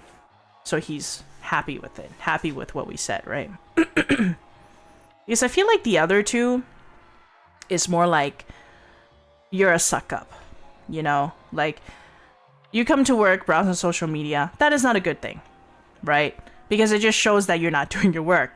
Second one just means that you're a suck up. Like, you're easily influenced by how someone thinks. Therefore, you will not make the proper judgment or action, right? So we're thinking like in HR right now. So I wonder if this will end the way we want it to end. Let's see. Furthermore, too often do sheltered folks suspect brute strength to be a solution born of incompetence, but there are times when it is the optimal approach to resolve certain challenges. Especially in this office, you never know what might be asked to do during a difficult orientation session. Yeah, why are we doing this again? Why do we need to get to this point? Again, Obuya, you are creeping me out. This guy makes it sound like your average 9-to-5 workday will be an Olympic triathlon? And what kind of human resources service involves physically manhandling a fussy customer? Oh well, whatever it is, you'll probably be in good enough shape to deal with it, right? Okay, physical faculty +2. I wonder if is that a good thing? I wonder if that's a good thing. Now then, onward to our final inquiry. Regarding your schooling, I would like for you to, well, if you could just explain the, goodness, how do I phrase this delicately? The behemoth's words trail into muttered mumbles, his velvet thunder voice degrading into something more akin to a bumblebee stick stuck in the big dog's mouth. His blue eyes dark between you and the paper's underwhelming bullet points with increasingly disgusted concern, as though finally noticing what kind of employable aberration has stepped into this building. It's an unfortunate common reaction for anyone who reads your CV. The singers on the record player shout a loud segment to just call the whole thing off. Their advice, for better or worse, goes unheeded. Well, at the risk of sounding insensitive, I truly appreciate some insight regarding your academic background. How do you believe a workplace of our nature could benefit from hiring someone with such a dubiously incompatible education? Sir, education isn't everything. A lot of people dropped out of college and still are successful. You begin sweating bullets. Big bullets. The kind of caliber robot cops must use in action movies from the 80s. Of course it was going to come down to this. No matter how dearly you wish it were possible, you can't magically go back in time and study something more prestigious for today's job market, but you might be able to describe your weird diploma in a way that makes strikingly employable impression. Okay, so the first one is you study computer science. Your skill with technology is old and new. General, you know. The general thing. You study ultimate frisbee, the apex of education for any teamwork-loving athlete superstar.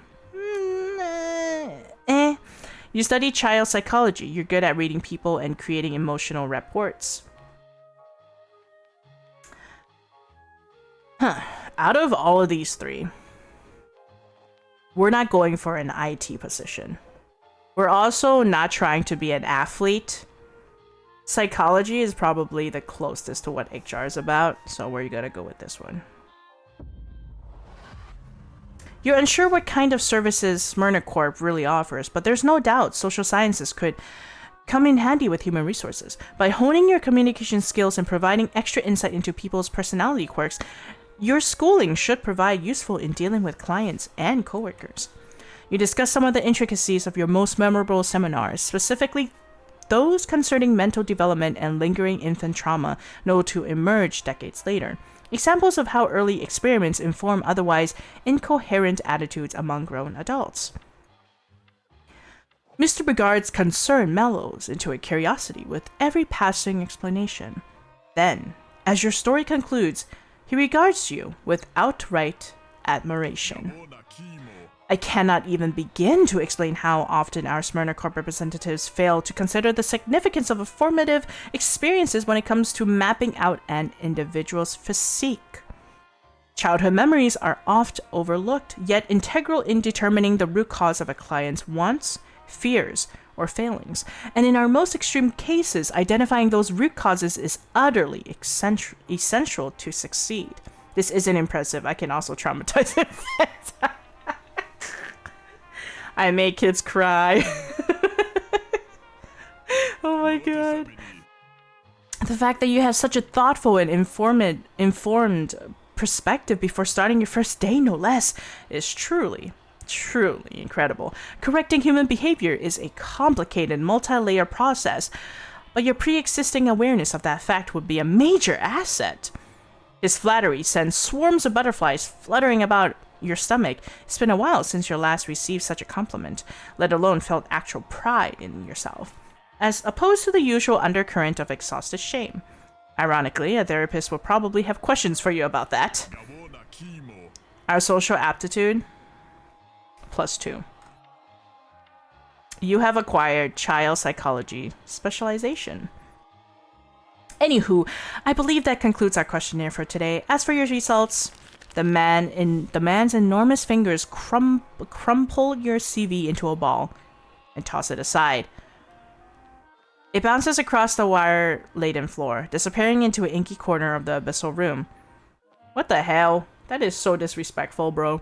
Your chest tightens, panic swells, catastrophic scenarios and thoughts of crushing failure explode through your head. Obuya's beaming smile diffuses them all. To tell you the truth, this little meeting of ours was nothing more than a corporate-mandated formality.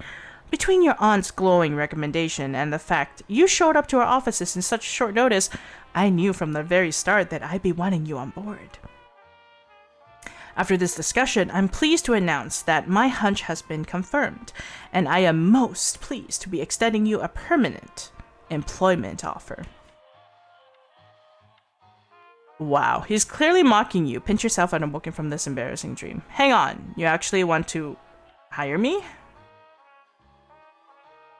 We're gonna act like we're so happy to take this. The pinch hurts, but nothing more. Mr. Brigard clears his throat, and the baritone of his next words is like a serenade from reality, finally acknowledging you as an honored guest. I have an idea. Tess! I'll take those eyes of yours.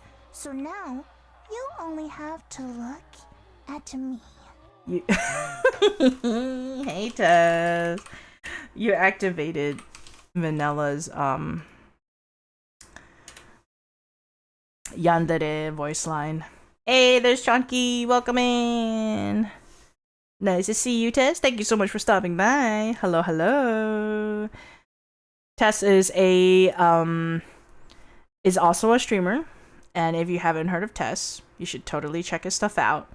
He does variety streams, and sometimes he does older games and strategic type of games, and I think you would definitely enjoy his company as well. So give him a follow if you're into his content. Go check him out. Oh, how are you all? No need for the shout out. You know you gotta have a shout out, Tess. Everyone that's a friend of mine that's a streamer always gets a shout out.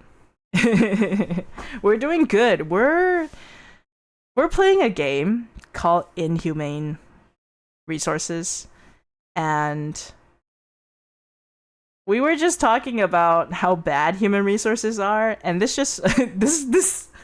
game is so relatable in many ways, and also it's freaking creepy. It's a really creepy game. It's dark, and we're just trying to get into this interview. We're trying to get this guy Obuya to hire us so that we won't be homeless for the next month or two, and he's actually giving us a chance and offering us permanent employment. So we're good, but at the same time, the guy that they fired that you're gonna replace literally was like, get the fuck out of here. You do not know what you're getting into. As he's getting ready to do his exit interview. That's crazy. That's crazy work. That is insane. No need to look so bewildered. It can't be the first time someone's been impressed by your skill. I mean, like, look, not like this. Not like this. Like, you can't flatter me like this. Because I know you're probably a piece of shit. Like, let's be real, bro. Let's be real, you're not a kind person. This whole company is weird. And your previous employee literally told me to, like, get the fuck out of here. It's dangerous. Don't do it. Wow. Our exchange has revealed that you're an individual of exceptional interpersonal acuity. Acuity? It's probably not how you say that word. A sharp mind with an even sharper intuition, honed by keen intelligence and earnest empathy.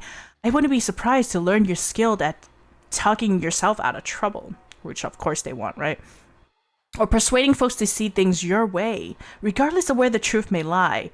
Fucking manipulator? Yeah? I see you. HR? Of course, you'll sometimes face scenarios where social deduction and charisma will prove insignificant. But I see a bright future for you at Smyrna Corp, managing our most prestigious and precarious operations. This is not good. I don't know what we're getting into. So, would you deem my interpretation of your aptitudes accurate, or have I misconstrued the content of your character? I don't think that paints an accurate portrait of my skills, or you're 100% on point. That's exactly the kind of person I am. We're gonna go with the flow, because we don't play with the big boss. If you want to play that mind game, we could both play that mind game. It's like, you have to be a suck-up. You have to kiss ass to get to where you want to be. Unfortunately, that's the corporate ladder, isn't it? Flattered by Obuya's appraisal, you relish in the satisfaction of having been truly seen. It's not every day you get such a precise, quantifiable breakdown of your unique abilities. May they serve you well in tackling the horrors to come. God of Thunder Thighs is here, right? Good to know. Very good indeed. In that case, I'll nudge administration to start producing your contract. I'll unfortunately have to remain cagey about some details, such as workplace tasks or starting salary, until all the legal hoopla has been sorted, but assuming you care to accept a generous starting offer. The corporate ladder equal off. Exactly. We're gonna get into that, aren't we? Mr. Brigard's chuckling deepens as he extends a massive hand. His blue eyes are bright with joy, his tongue hungrily running over his pure white teeth. That is creepy as fuck. Why are you doing that? Please allow me to informally welcome you as the newest member of Smyrna Corp. I look forward to reviewing your performance. Holy shit, it's actually happening. You're going to have a job, you're going to have money, enough of it to pay rent, keep a roof over your head, eat food, anything. Oh my god, fight the urge to cry and shake Mr. Brigard's hand. Let a few tears flow and just tell him how grateful you are. Now we're gonna still go with, like, I'm super confident, you know? Fight the urge to cry and shake the hand. You cannot help but sniffle. As you extend your hand, eyesight blurred by tears of sheer relief. Yet, even though that sweeping haze, you can still see the behemoth's grin, spreading like a bird's unfurling wings. More specifically, those of a rapacious buzzard diving in to snatch a rodent with razor-sharp talons. That's what they look like. Money? Sounds fake. Right. Instincts urge you to pull away, but the behemoth's pounce comes too quickly. Before you can possibly react, your entire hand is engulfed within a fist the size of a ripe cantaloupe. Almost instantly, something begins feeling terribly wrong. Despite Mr. Regard's pure white smile, it feels as though your new boss is trying to leave you crippled from the wrist down. But all that pain is nothing next to the sharp... Wait, knuckles crunch, folding in on each other. Metacarpals squeak and whine. Articular cartilage between them both crumble into collagen sand. But all that pain is nothing next to the sharp, stabbing agony suddenly shooting through your palm. What's happening? You cry out in pain, beg Bergard to let go, fight to pry your fingers free. But the giant's grip is iron, and deaf to your complaints. If anything, he squeezes harder. The needle point pain inside your hand sinks even deeper. Deep enough for you to think it might pierce the whole way through. Deep enough for you to wonder if it could somehow kill you. Your jaw unhinges to let out a scream. Before a single sound comes through, Mr. Bergard lets you go, free, with an innocent sounding, oops. Oh, we're fucked! We are fucked, bro. Nah, bro. Nah, we're fucked. Dear me, I was a tad too firm there, wasn't I? I beg pardon, friend. I tend to forget my own strength sometimes. We're fucked. The Tweed Behemoth lets out an earnestly apologetic chuckle. You force yourself to chuckle back, but the laughter takes tremendous effort. It's hard to buy in his excuse, no matter how believable it may be. Panicked, you palpate your palm and numbed fingers, searching for any scars left by the thing that was drilling through your flesh. But there is no wound, no torn skin, no deep cuts, not even a mild bruising. You don't even feel the pain anymore. All you find is a single bead of bright red blood, no bigger than a pinhead. Did he do something to us? Did he? Hey, young professor! Welcome in, and thank you so much for the Prime sub. Thank you. I know the Prime sub is limited, so thank you so much for choosing us to sub to. How you doing, Professor? Wow, 24 months. You've been subscribed for like 2 years, bro. That's crazy. How you doing? Hope everything's well. Is it getting warmer at where you are? I'm great. Hope you are too. Thank you. I sure am. A very productive day today. So it's a good day. Yeah. Great to hear from you, young professor. We're playing a game where it's like it kind of talks about HR a little bit and how scary it might be. Kind of crazy. 2 years is wild. Yes, it's incredibly hot here. I know, 2 years is crazy. Thank you so much for the long support, man. It means a lot to us. And yes, it's incredibly hot here. I can't imagine, but please stay cool, you know? Stay hydrated. Make sure that you're out of the sun and not in the sun for too long, you know?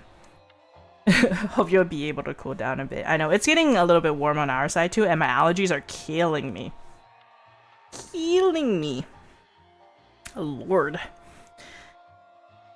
And this is also a crazy ass game, so I highly recommend anyone who's so interested in human resources to actually play this game because it's quite interesting. You wipe it away, frantically seeking what lurks beneath. It is warm to the touch and leaves a scarlet smear across your skin, like a painter's brush. Yet there is no sign of where the paint has come from. No wound, no scar. Okay, our boss did something to us, and that is scary. I don't know what it was, but that is insane. There could be some swelling, but it's faint enough to make you suspect the bulge isn't really there. Maybe, just maybe, it was all in your head. No, it's not all in your head. We're fucked. Ooh. If there's no wound, is this someone else's blood? Or investigate that swelling, no matter how paranoid it may be. I'm gonna investigate the swelling. You press down hard with the tip of your thumb, searching for a lump or stiffness. Before you are sure you spotted something, a clatter interrupts you. From one of his desk drawers, Mr. Brigard withdraws a slab of metal the size of a stovetop. Excuse me, what? At first you assume it's a tablet device, custom built to fit the Tweed giant's fingers and resist their vice-like strength. Or perhaps a turnable meant for aspiring DJ, painted in drab colors.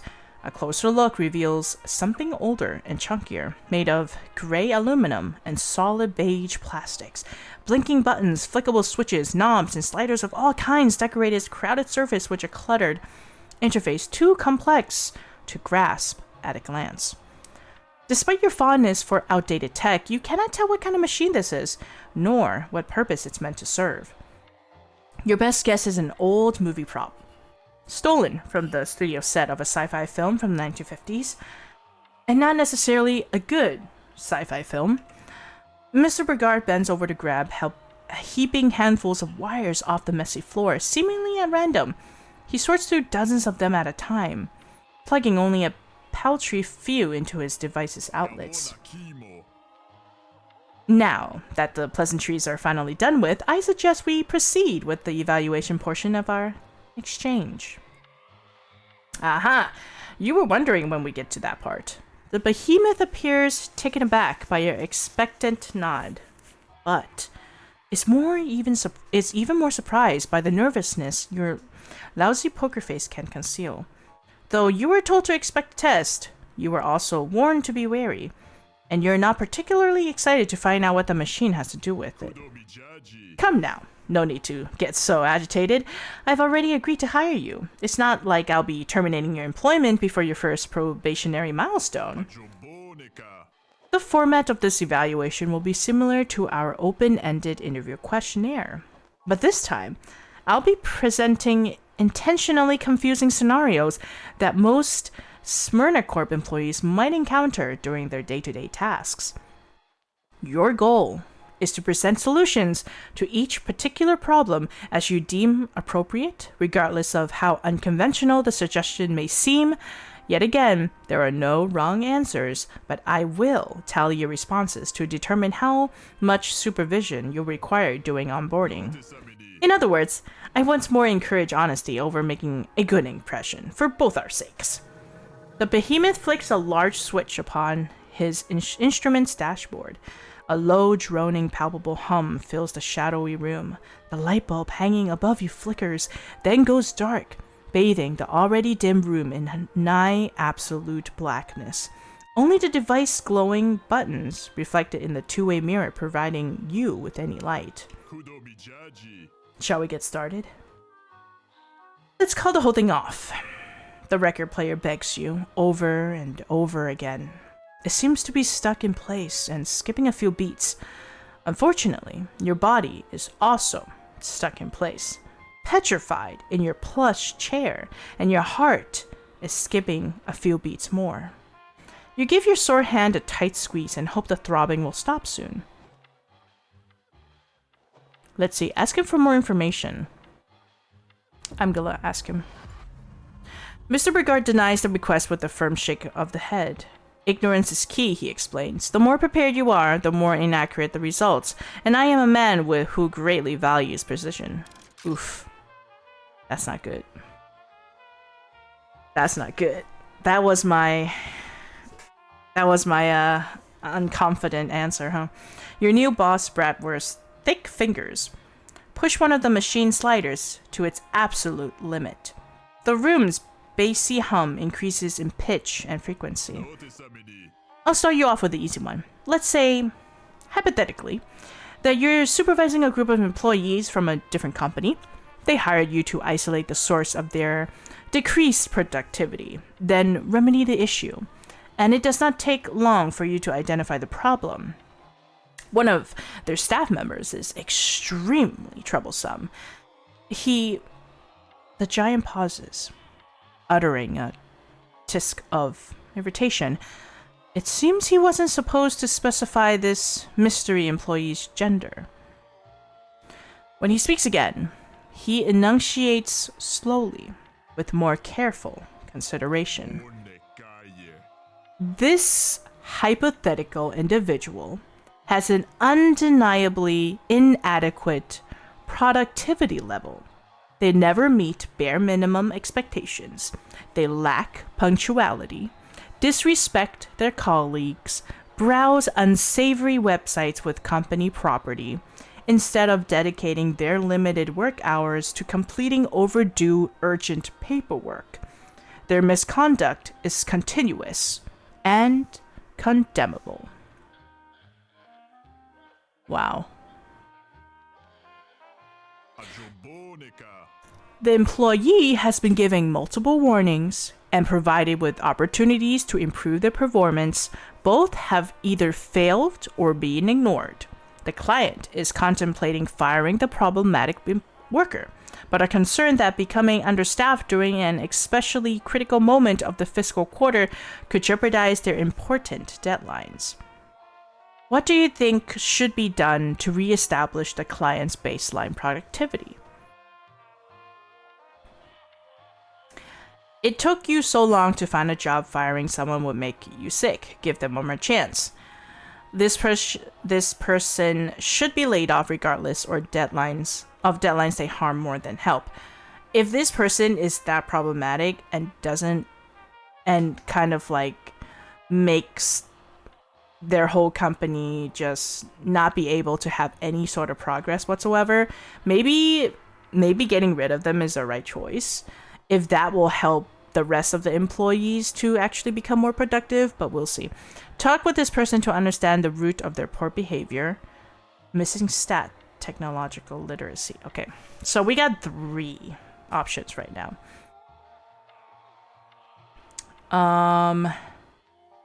So the employee has been given multiple warnings, right? Provided opportunities to prove that they are still good, but ignored, failed. They never meet bare minimum expectations. Lack punctuality, doesn't help at all. Disrespect their colleagues, unfortunate. Browse unsavory websites, that is probably the worst thing ever. Instead of dedicating limited hours to work, overdue urgent paperwork, blah blah blah. They might be overworked, to be honest. But if we gave them warnings multiple times and they don't show any form of like getting better or any good thing that comes out of it, I think it unfortunately will be laid off, even though we're short on staff, because let's be honest, it's not like he'll do anything. It's not like that employee will help with the flow of everything. Therefore, things will become less productive when they're here. So I'm gonna go with this one. If this problem employee is really that problematic, others will work more efficiently without the burden of his incompetence. Cruel as it may seem, a layoff is the optimal approach. You hope this comment won't come back to bite you in the ass if it ever own your performance turns out unsatisfying. On the bright side, Mr. Bogart seems mostly pleased by your choice of words. He fiddles with his device knobs, giant hands configuring its settings with jaunty abandon, but his smile remains quirked at a slightly soured angle. While I appreciate your commitment to workplace efficiency, I must reiterate that terminating an employee's contract is not a viable scenario, let alone a desirable one. Here at Smyrna Corp, we value our staffers too dearly to sever ties over a few incompetence-related incidents. It's funny that you say that, but you just fired someone that to you deemed problematic. And you also mentioned that you're low on staff, but you also did the same thing. So tell me, what's going on here? Not only is it an expensive solution, but it is laden with complex non-disclosure clause management and often leads to diminished morale across entire departments. Oh, but yeah, what are you talking about? you did the same thing just now. You were gonna have an exit interview with the previous employee that you fired, that you deemed problematic. And not only that, your aunt mentioned that they were low on staff. So this whole situation is almost like him, and you're telling me this is not a good idea when you're the one who did it? Okay. Like, bruh? The manager mindset. I give them chances. If they don't show performance, I have to let you go. Unfortunately, because you're wasting my time. Like, I gave you chances. Because it's not just like a one-time thing. And like, the company's losing money. Like, this, unfortunately, we have to get to that point, you know? Like, it's all a game.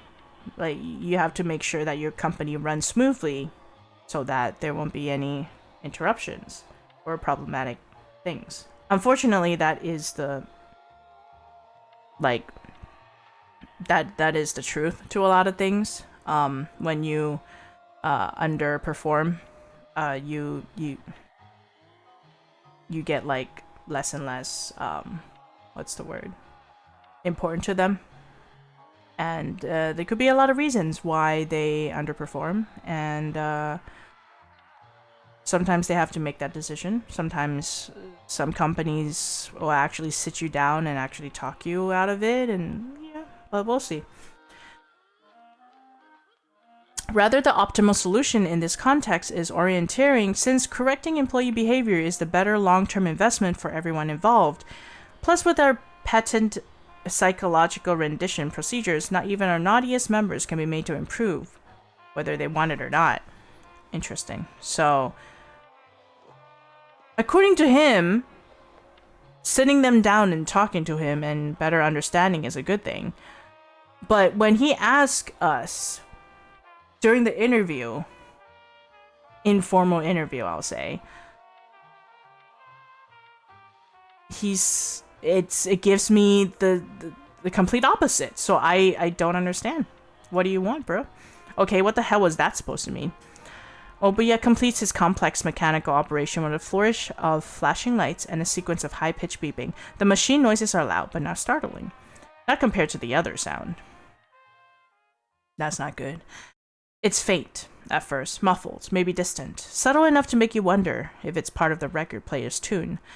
But the longer you listen, the more unmistakable it becomes. Someone, somewhere, is screaming. Your nails dig into the armrest of your overlarge leather seat. Your eyes dart about the room, searching for the noise source, before landing on two-way mirror and your own aghast reflection. It's coming from across the glass. You hold your breath and wait for the scream to rise up again. But there is only the record player's music. Music and the white noise buzz of Bergard's machine as he, ahems you back to attention. If you're in need of a restroom, I can point you to the right direction. Otherwise, I'd ask you to please complete this evaluation with a smidge less fidgeting. It negatively impacts our tool's acoustics, you see. It's like you didn't even hear it. Was the scream inside your head? Just like the pain in from your hand before? Or maybe, nah, whatever he's controlling, that's sus. That is sus. We'll just pretend that nothing happened, even though we know that something's happening. You hold your tongue, unwilling to disrupt the tool's acoustics any further. Besides, strange things have been happening ever since you set foot in this building, and everyone's been acting like it's completely normal. There's probably nothing wrong, right? No, you're sus. Oh my god, Muramatsu, welcome in. Hi, nice to see you.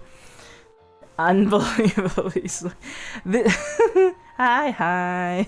You're sweet too. Thanks, Muramatsu. This is crazy. Why did we hear someone scream? That's insane. That's weird. This is a weird ass game, bro. Obuya flips another switch. The room's buzzing shifts into a frequency so oddly low, you feel it sending ripples through your organs. The giant gestures your way with steepled fingers, further disturbing your unsettled guts. Now let's say, still hypothetically speaking, that our problem employee has a more specific shortcoming. He is utterly unwilling to cooperate with one of his coworkers. Perhaps it's a matter of long-standing interpersonal friction originating from external sources. Maybe there's an irreconcilable difference between them in terms of moral, political, or religious beliefs. Regardless of the exact circumstances, our floundering staffer has proven themselves incapable of playing nice with their high-performing teammate. This has resulted in a severe decline in both their productivity. Wow. Yeah, this whole interview thing is very weird. He's creepy. What the hell have we gotten ourselves into?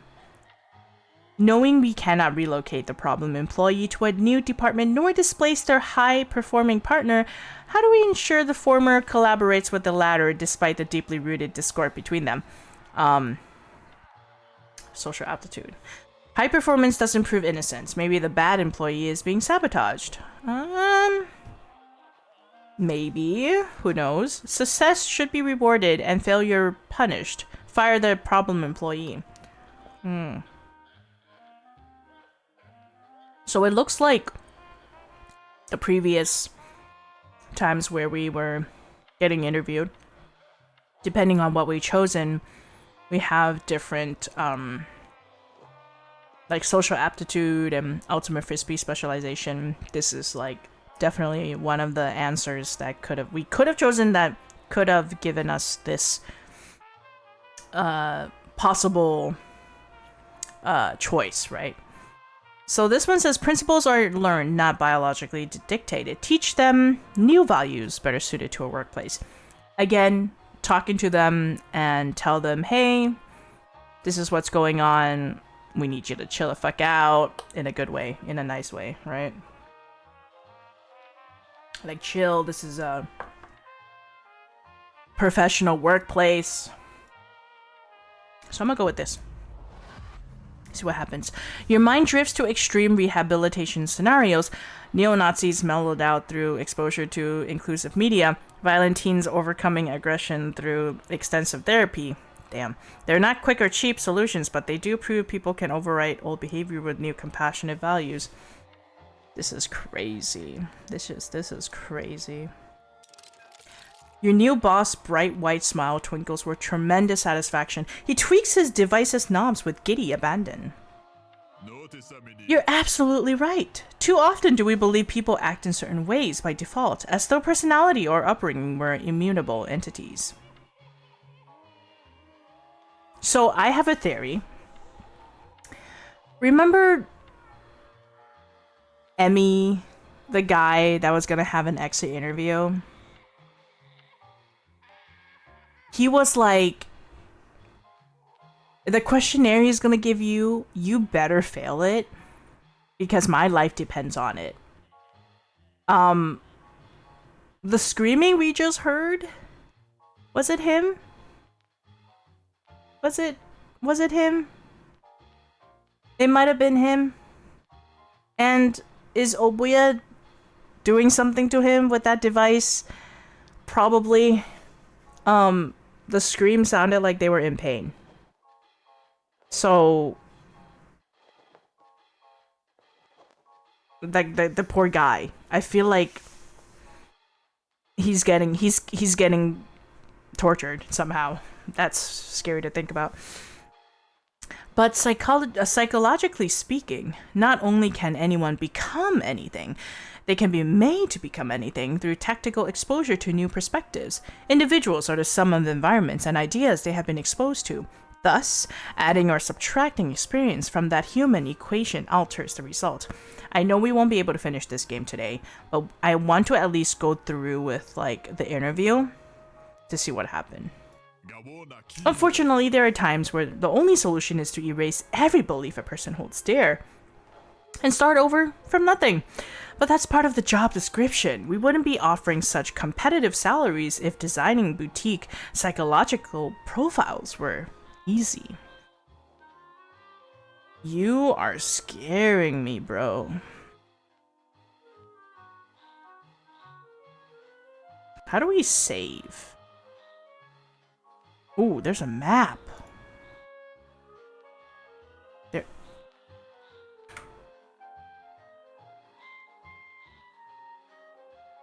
Does it automatically save? Probably. Before you can ask the interviewer what the hell he means, another sound reaches your ear. It's not a person's scream this time, but neither is it a vinyl's tune nor a machine's hum. Oh shit. Rather, it resembles a dull, wet, rhythmic thud. Once, twice, thrice you hear it, a little louder every time. Your eyes dart about the room looking for the noise's source. You find it staring back at you from across a two-way mirror. You see the handprint of a blood-stained palm slapping against the looking glass, begging to be out. Your mouth goes dry as it hangs open. Your finger shakes as you start to point. Then, without a word of warning, the thudding suddenly stops. All that remains is silence, and a message written in scarlet smears. A cry for help no one can answer.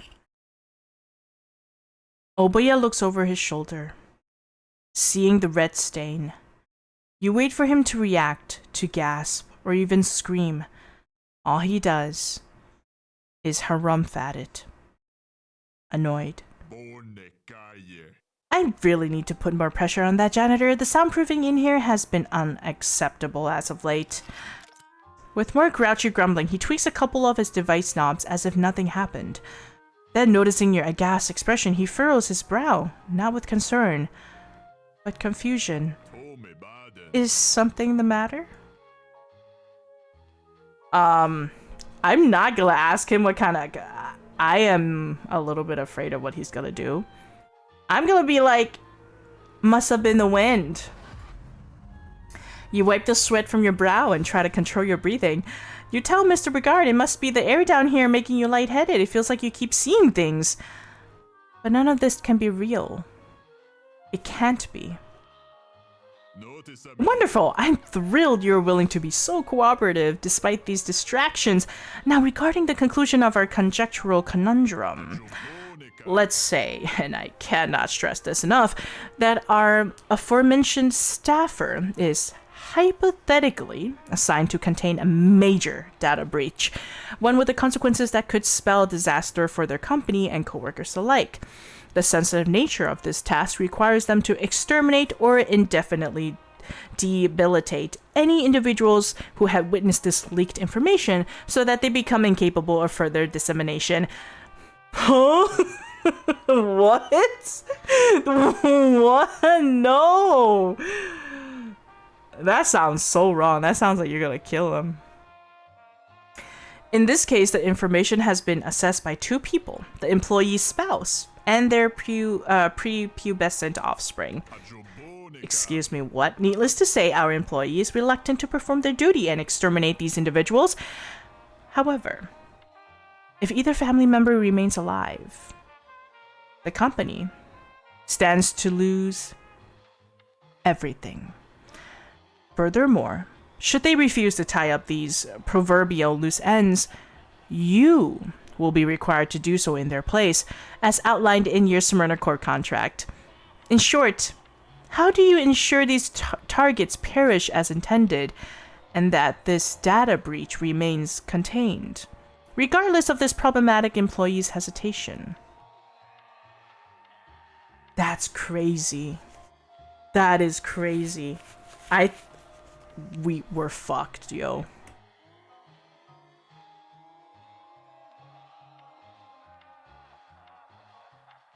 This is being too, like,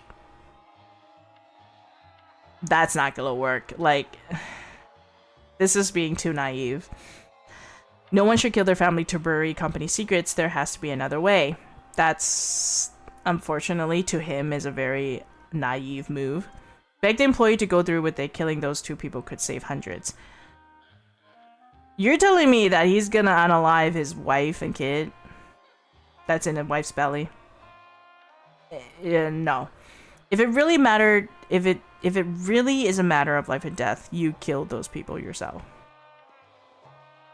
Obviously, this is the right choice for you to suck up to him.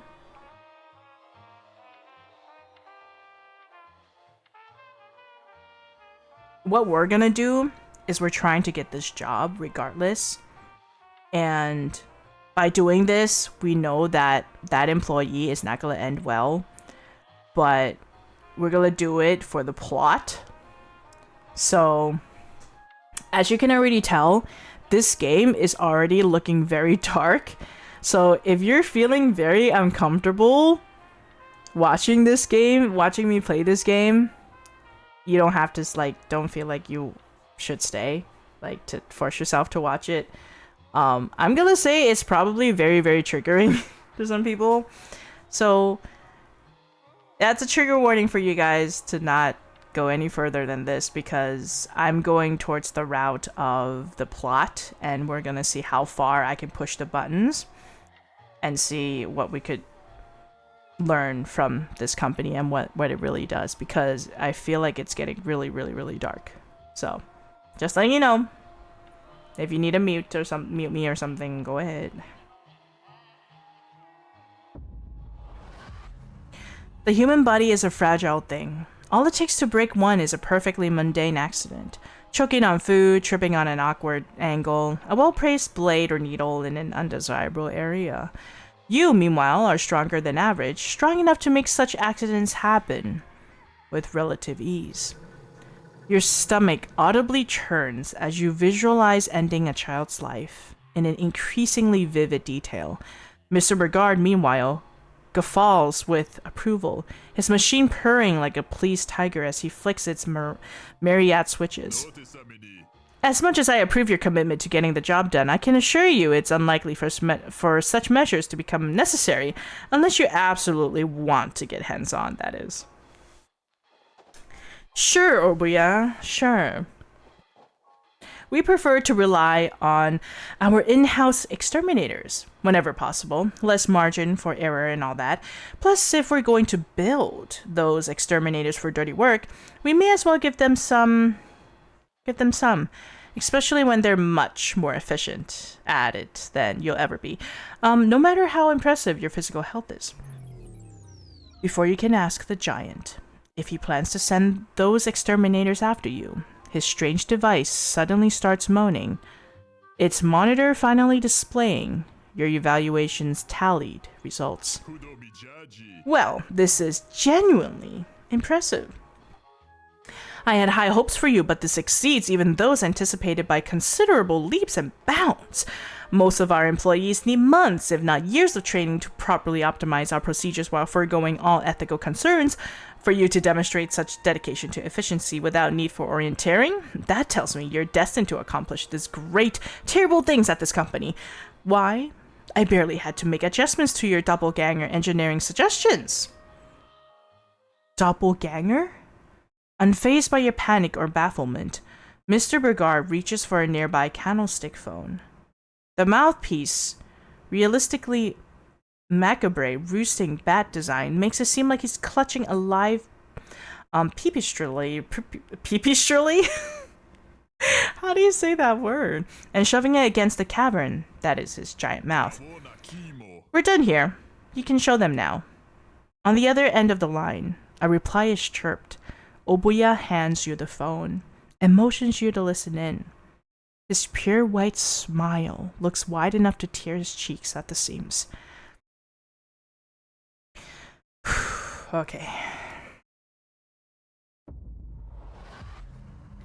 You gingerly seize the occult antique. It takes you a few times to grasp how the winged mammal is meant to be held, and even longer to hold the earpiece to your head. You got this, Choco. It's scary. Whatever's happening in this company is fucking creepy, dude. Thanks, Weeping. This is kinda insane. Like, it's creepy. It's so creepy. By the time you figure it out, you wish that you hadn't.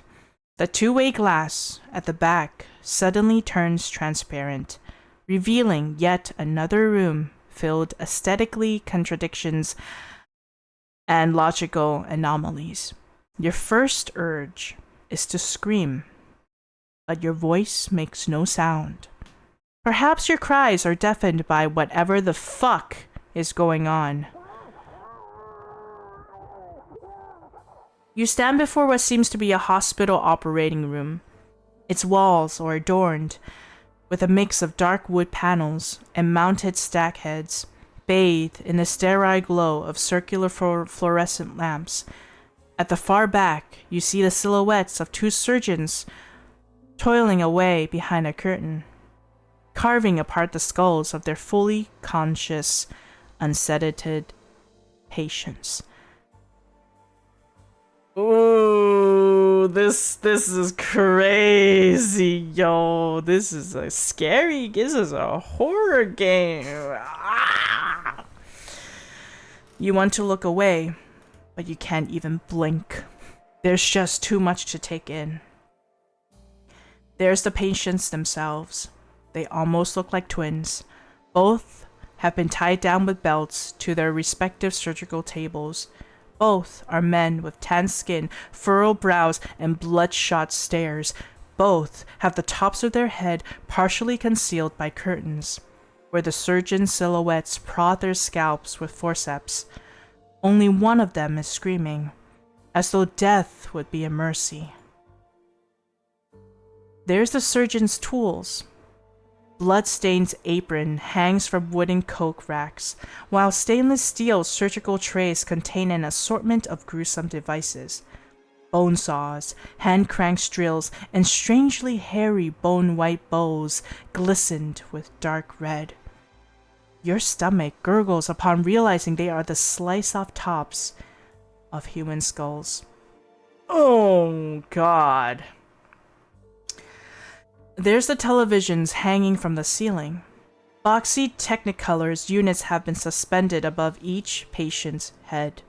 Their crackling screens blast them with an unrelenting montage of childhood videotape footage, warbled ECG readouts, brain scans, and news network broadcasts. Each man's eyelids are held open by metallic speculums, denying them the privilege of looking away. And there's the woman, taking notes. She stands with her back to you, jotting down observations on a clipboard as she studies each victim's distinct reaction. Though her shoulders are shaking, she writes with a steady hand. What the fuck, bro?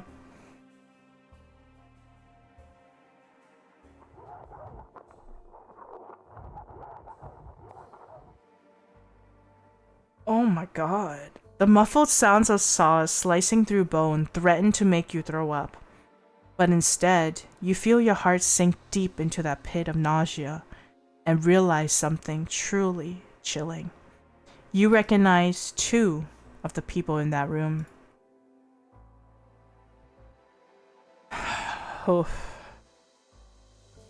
I'm gonna guess this one's probably Emmy and this one's probably the woman in the front desk.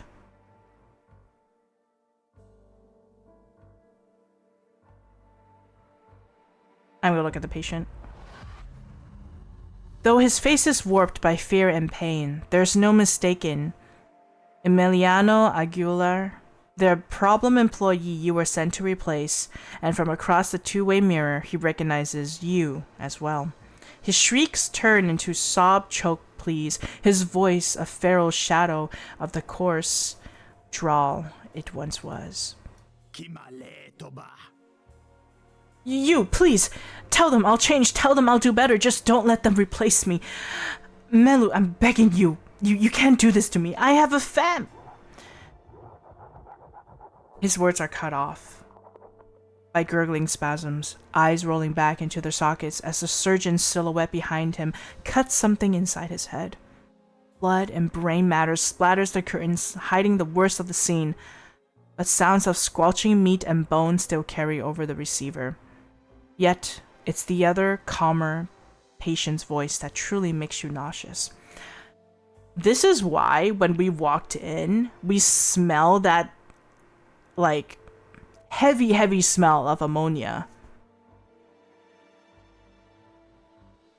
The cleaning products used for all this has to be, like, high in chemical concentration to be able to get any of this smell or evidence out. Like, that's crazy. He doesn't just look like Emiliano, he sounds like him, exactly like him. Oh. Wait, what? So he has a twin? You, please, tell them I'll change, tell them I'll do better, just don't let them replace me. The lookalike's face remains impassive, even as his exposed brain is prodded at with a hand-crank drill. Yet the imitation of his neighbor's blood-curdling cries is perfect. Every nuance, every pause for breath, reenacted down to the finest detail. Better than any audio recording you could ever imagine. More immaculate as simulacra than any man or machine should ever be capable of. It's so perfect, in fact, that you're no longer certain which is the real Emmy. Hey Melu, how was that? Am I laying the accent on too thick? Seems fine to me, but I'd recommend letting your voice crack once in a while. It's being known to happen when Mr. Aguilar is heavily inebriated, and considering his drinking disposition, that particular nuance would come up quite frequently. Gotcha. I'll give it another go. Hey pal, can you give me some fresh material to rehearse? You're all bunch of psychos, motherfucking heartless psychos. Emmy sobs and howls himself raw, reaching as the surgeon hacking his cerebellum induces full-body spasms. The other Emmy merely clears his throat before howling much the same. You're all a bunch of psychos, motherfucking heartless psychos. How about that? Bit better? Considerably. I'll notify the post-op technicians to implant a few more speech impediment-inducing memories and apply brain damage relative to Mr. Aguilar's alcoholism. That should iron out the last neurophysical kinks. The other Emmy gives a firm thumbs up, leaning back to enjoy his lobotomy with the lackadaisy indulgence of an expert barber's scalp massage. Melu turns to face the glass, her wide smile pulled painfully taut. She looks at you with tears and mascara streaking down her face, her grin seeming to cause more pain than either patient's cerebral surgery. Was there anything else you need to see, Mr. Regard? No thank you, dear. That'll be all. Just wanted our new hire to get a better idea of the daily grind. Oh, but do let me know if we need to make adjustments to mediatic nutrition, will you? I'll be on standby. With a curt nod, the receptionist turns her back. You hear a click and a dial tone, and the phone's ceaseless screaming abruptly cuts off. Across the glass, Emmy thrashes with all his might, the sound of his screeching muted once again. So, what do you think? This is crazy. Are we actually gonna go through with this? Pretend to be calm and curious so you can figure out what the hell is happening. Demand your boss to explain what the hell they're doing to those people. This is a madhouse. Sprint to the elevator and escape. Are we gonna escape? Because I feel like we can't escape. Because we're fucked right now. We know too much. Yeah, so we're gonna try to figure our way through it. You've studied enough childhood trauma long enough to know explosive reactions incite abusers to commit further violence. Even though it almost kills you, you keep your voice as steady as possible, expressing mild surprise and even milder confusion about the absolute nightmares unfurling before you. This is not good. Mr. Brigard looks pleased, as punched by your polite interest. A seismic laughter creeps up his cavernous throat as he gestures to the two Emmy. I'm glad you're coming to this with an open mind. Most recruits get surprisingly antsy at this stage of our proceedings. What you see here is the most common and most heavily patented. Human Resource Service, Smyrna Corps provides. We replace troublesome members of society with specially trained lab-raised actors that will live more efficient lives in our target's place. What? That's crazy. And what's more, we've performed today's processes all according to your specifications. Your specifications? You had nothing to do with this. Unperturbed by your protests, Brigard motions to the silhouetted surgeons currently picking at both Emmy's wet and naked craniums. First, as standard procedure, we have our doppelgangers undergo extensive surgeries. This ensures their size and appearance matches their target. However, we also perform highly precise natural excisions and hormonal dosing sessions to ensure both replacement and replacee have identical synaptic pathways. That means they'll share the same tastes, reflexes, and handicaps wherever applicable. Are you telling me that our aunt works at this place, is HR, right? Could she be a double ganger? Like, could she be one? That's my theory. Not only that, she wants to bring us into it because we didn't pay rent. She doesn't fucking care. That's crazy, bro. That is crazy. Because I'm sure she knows. Oh my god. This, and you might recall, is what I refer to as orienteering, a method by which our employees will be obliged to improve their performance according to preset standards we define. For the sake of productivity, we cannot allow them the liberty of individuality, you see. After completing his bleak announcement with a showman's tone, the giant points to the device on his desk. Its myriad cables run along the floor and worm their way through slits in the two-way glass, connecting to the flashing televisions hanging above the patients' faces. Next, we bombard our subjects with doctored historical information and falsify childhood memory footage to rewrite their lived experiences. This will erase problematic attitude and induce more desirable proclivities. This also extends to the teaching of new morals or religious belief, which you suggested should be done to treat extreme societal cases. And while Mr. Aguilar had some rather distasteful political views at the core of his character, rest assured, we'd replace him with better values, which align nicely with company interests. This is no different than, like, the whole manipulation in real life, right? They're completely transforming you into what the company wants you to be. Regardless of what, like, consequence they will cause. Like, regardless of what they do to you. They want you to do what they want. At the end of the day. Companies are ruthless. I think there's a very strong symbolism in this, and it's kind of disturbing, yes. And it's scary. Like, it's crazy. With an emphatic flourish, Obuya tweaks another one of its machine's many knobs. A television screen flickers, replacing its gruesome slideshow of warfare footage with pictures of a pastoral farm. The louder, Emmy squirms, then screeches. Finally, the tweed behemoth nods to Melu, whose eyes glance between both her patients, taking notes whenever one of them imitates the other. The two are becoming increasingly impossible to tell apart.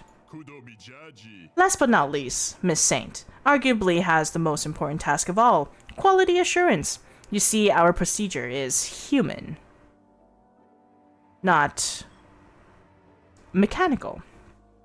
Instinct trumps algorithm when it comes to understanding people. Thus, it's imperative for staffers with an eye for social cues to study the effects of non-sedated lobotomies, particularly during back-and-forth exchanges between target and replacement. This allows us to adjust mediatic nutrition quickly and to identify overlooked flaws in body language, voice modulations, or personality. All this ensures our doppelgangers perform their jobs correctly. Which is why I've also taken inspiration from your commitment to sorting out this whole family murdering business. Melu has been encouraged to wipe out any trace of bloodshed related hesitation we normally keep vestigial remnants of. I assume this to be appropriate since your answer implied corporate results matter more than human lives. He's saying this just to be like, this is what you said, by the way. So that's what we're doing. We were inspired by you. Yeah? And we decided to go with what you're saying. Or like, not that, but like, this is exactly what we'll do. Holy shit, he wasn't lying. You may not have pulled the trigger, but you did help him load the gun. As you reel from the weight of revelation, Obuya holds up 3 fingers. One by one, he curls them down. Physical rewiring, psychological reconditioning, social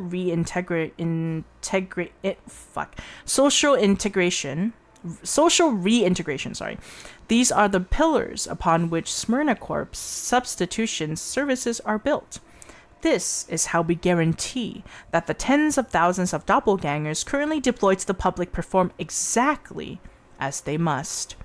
It's how our company has controlled the course of human civilization for years upon years, steering it in whatever direction our executives deem right. It's how the right people have shown up at the right times and the right places, how the wrong items or ideas have never appeared at inopportune occasions. And it's how you will help us do our job, regardless of which department you are ultimately assigned to. Whew. So, are there any further questions about your new job's responsibilities?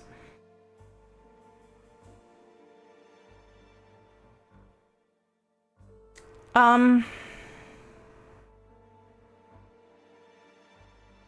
don't know how to answer this correctly. Question, screw you, you won't get away with this. We'll definitely get us killed. Why the hell is Smyrna Corp doing this to people? I don't want to piss him off. Why did my aunt tell me about this? It's more like, I think it just shows that the aunt is very loyal, or she's a doppelganger and she won't tell us anything. So if anything, that might save us. Maybe. The only logical explanation is that she didn't know this kind of insanity was occurring at her workplace. After all, the woman can definitely be a little heartless, but she wouldn't stoop to getting you a job torturing people just to get her rent money. Would she? Would she?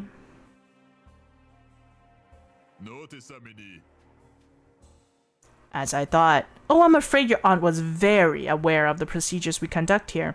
She's undergone one herself. I knew it! So she was a doppelganger. Oh, that makes so much sense now. Oh, that's crazy. After all, it's part of what makes her such an exceptional recruiter.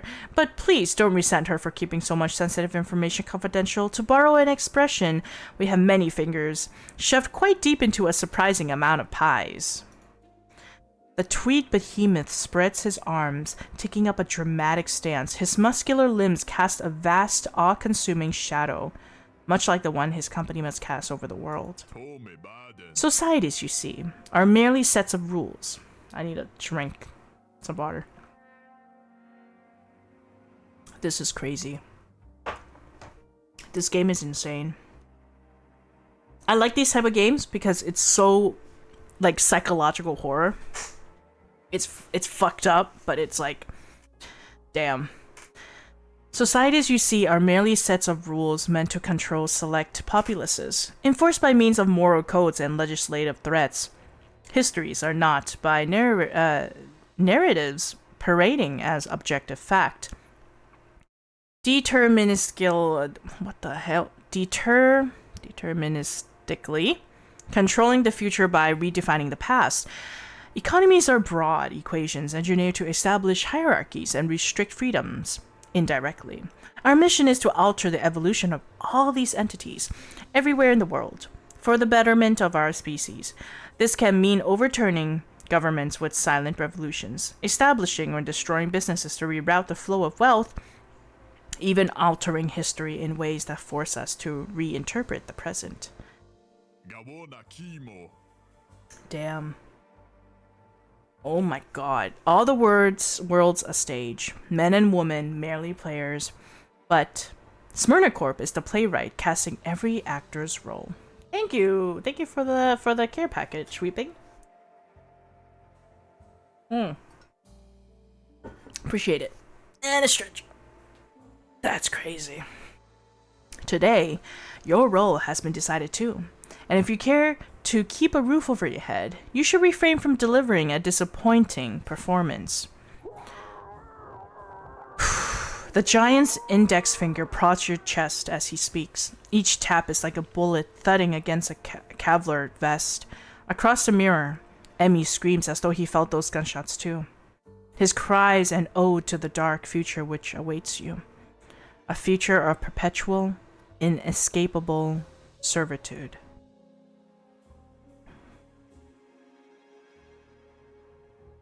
We're gonna go with the plot, so we're gonna need money, right? It's too late to back up now. We have to go through it. The thought of helping these monsters make you sick, but turning down the offer means you'll end up on the street. Thus you promise Brigard to work hard and do better than Emmy for now. Wonderful, but be advised.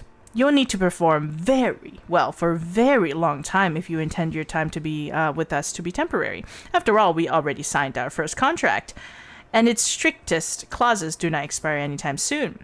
The man's pale eyes drift towards your hand, the one you shook that you thought was bleeding. Looking into your palm, you realize the hunch was fully justified, because something did pierce it. I knew it! I knew he did something to your hand. There's a lump beneath the skin, a small, subtle, rectangular protrusion you haven't noticed until now. Probably because it wasn't flashing, let alone make such an obnoxious sound. Oh, shit. Oh, shit. Oh my god, Lumi, welcome in. Hello. My goodness, you came at a really scary time in this game. Let me give you a little shout out there. This is crazy. This game is insane. Thank you so much for the hello, hello. We are almost 3 hours in this game, and we just discovered some seriously dark stuff about this company. And let me just say this, the flow of this game is incredible. The writing is also incredible. And it really sucked, this game really sucked me into like what's been happening. Like, oh my god, it's so good. How we do. We're fucked. We got into a company that we cannot get out of because we will probably die if we do. Watching, like, you know, employees get a lobotomy is something. Yeah, it's something, alright. That's crazy. That is... yeah, the one that your aunt tried to get you into because she's also been lobotomied. And then now it's our turn. Because fuck, we can't get away from this. Because he put something in our hand. And it's beeping. This, my friend, is what we refer to as a non-disclosure microchip. A brand new addition to our confidentiality policy. Specifically, specially designed by our future partners at Radium Inc. It serves as an ID to access our office, but also as an employee loyalty fail-safe. Should you ever emit brain activity associated with treason, unauthorized divulgation of confidential data, or any such nasty business, the chip will emit a warning signal. Should the warning go unheeded, a lethal dose of borodinium-210 will be discharged, a high, untraceable radiotoxic isotope capable of inducing total organ shutdown within seconds. God damn. We're more than fucked, bro. This is how they keep it. Like, you're on board now. You can't leave us anymore. If you do, you'll die. So, technically, if we made a run for it, we would die. Technically, if we ran for that the elevator, we would die. So I'm glad that we didn't run, because I know for a fact that he's not gonna let us go after knowing everything that they do. There's no way. And acting like, if we ever go against him, saying like, why would you do such a thing, or like saying things like, there, you know, you shouldn't do it, it's bad. Nah, bro, they got a lot of power and you know it. That's crazy. In other words, least you care to experience a particularly messy demise. I suggest you remain on your most best behavior until you die of natural causes. Oh, we're fucked. The microchip starts beeping faster, till it matches the demented tempo of your beating heart. No telling which of the two is about to explode first. The signal is interrupted by Mr. Brigard tisking as he checks his belt-sized watch. Dearie me, seems I lost track of time. Other appointments beckon. I'm afraid our meeting is at an end. You best return home and get plenty of rest. You'll need it for your onboarding. Oh, and please, don't consider suicide as a solution to prematurely terminate your employment, I'm well aware of your unfortunate mental health diagnosis, but I'd be ever so unhappy to see a predictable scenario come to pass. Especially since we'd just be wasting time replacing you with a doppelganger or otherwise. I recommend you try enjoying this if you can. Your moral crisis and panic attacks should be like water running off the proverbial duck's back. As Obuya chuckles, an elevator door screeches open behind you. The open shaft greets you like the gapping maw of a deep-sea fish. You glance between it and your manager debating which is worse, wondering if you can really leave, when the behemoth smirks and winks at you. Amused by the fear, you make a run for it. Your fingers mash every single button of the keypad's confusing display, hoping some combination of keys will get you as far as possible. Eventually, the grillage gate slams shut. The floor lurches upward, and Mr. Regard waves goodbye, speaking the most chilling words you've heard all day. See you tomorrow. Your microchip's alarm slows to a crawl as all your hopes and dreams die a slow, whimpering death. Congratulations. You're hired. Oh, that is crazy. Oh my god. Nah, we gotta stop here because I'm about to have a breakdown on this one. God damn. Nah, I didn't expect it to be this dark. Holy shit.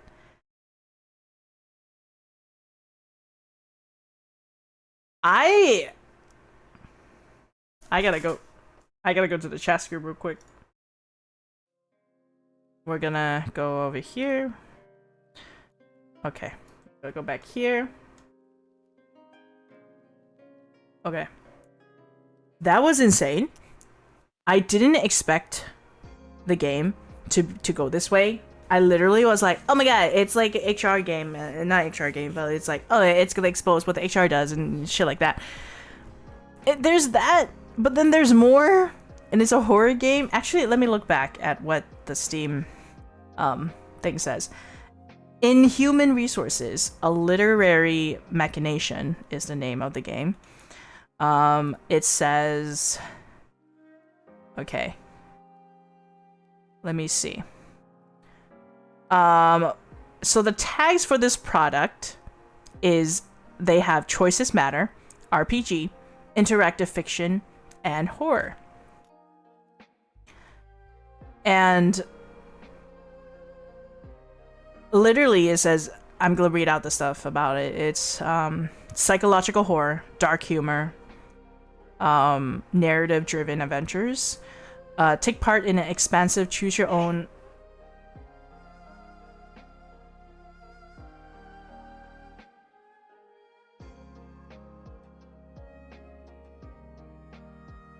So it says, like, take part in an expansive choose-your-own adventure or horror story where you uncover the secrets of an anachronistic corporation reigning over a post-truth world, solve cryptic riddles, make difficult choices, and escape depths of Smyrna Corp with your mind intact, no matter the cost. With hundreds of possible story routes, multiple endings, interactive puzzles, RPG elements, Inhuman Resources aims to elevate the traditional reading experience to more immersive, engaging heights without foregoing the satisfaction of a well-crafted story. I have to say that it definitely engaged me so much, even though there were a lot of text, but it's almost like a visual novel at the same time. And it's so crazy how much it just brings me into the story, even though all you see is text. And you're just imagining, right? You're just, oh, hey! Look at who's here. It's Luna. Nice to see you. Let me give you a little shout out. Long time no see. Great to see you. Yeah. Visuals are great though, that's true. Hi, how's it going? Hope you're doing well. We just finished playing Inhuman Resources. And for 3 hours. That is insane, right? And it's crazy. It's so crazy how this game is the direction's going because of psychological horror and dark humor and RPG and stuff like that. If you have been locked out for almost a year, that's fine. That's cool. You're still doing your thing. If you like things like that, if you like interactive fiction, if you like horror, if you like choices matter and RPG, definitely check this out. I got so into it I've been reading this whole thing with you guys for 3 hours straight, and it's so crazy what we find out about this Smyrna Corp, this corporation, and all the dark things they do. And I would definitely continue to play this game. I don't know how long this game will take, but I just recently bought it and I'm very excited to finish the game with you guys. And so far, the pacing of it is great, amazing. The choice of words in there is also really, really good, even though my English fails me a lot. But I really love the way they describe things. It's not like a whole bunch. It's not like you're reading a whole paragraph worth of explanation on what you're looking at, but it's the way they wrote it really just encapsulates everything, and it just, you get curious. You can actually see it in your mind, like you can imagine what you're reading out, and it's horrific. Oh, 100%. The fact that their background from white to burgundy, all of a sudden, you know for a fact it's gonna be fucked up. You know for a fact that as soon as that background turned from white to burgundy, you know something's about to get down. And all the choices, you can clearly tell you either get fucked, you die, or you just go with the flow. right? Like, it's crazy. And oh Jesus, like, whoever is interested, gotta check this out. Like, I can't believe this game also has a very positive review. So the writing is amazing. It really is. It really is. And the way they mapped it out, like the whole formation of it, brilliant. I was able to read it without feeling too overwhelmed. So I would definitely come back to continue this game with you guys. Whew, I read a lot, and let me just say, that was a lot of stuff to take in. Holy shit. It might be triggering to some, so just play with caution if you get triggered easily. But it's very dark. It's really dark. It's kind of messed up dark. But yeah, thank you guys for stopping by. I really appreciate you guys. Sorry, Luna, I know you just came in, but I'm about to head out.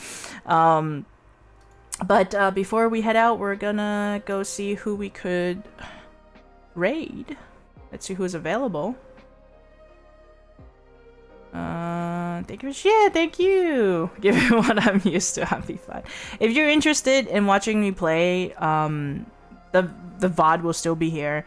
Otherwise, you guys could definitely check the game out. It's called Inhuman Resources. And I guarantee if you're into that stuff, like dark stuff, psychological horror, you'll be into this one for sure. Please take care. Have a nice day. Good stream. Thank you, Luna. You as well. You take care as well. It's really nice seeing you. Alright, let's see who's available so we could say hi to. Okay, let's see.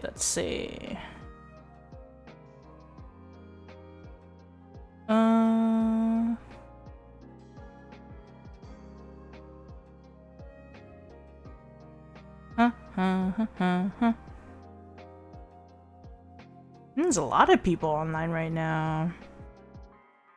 Let's see.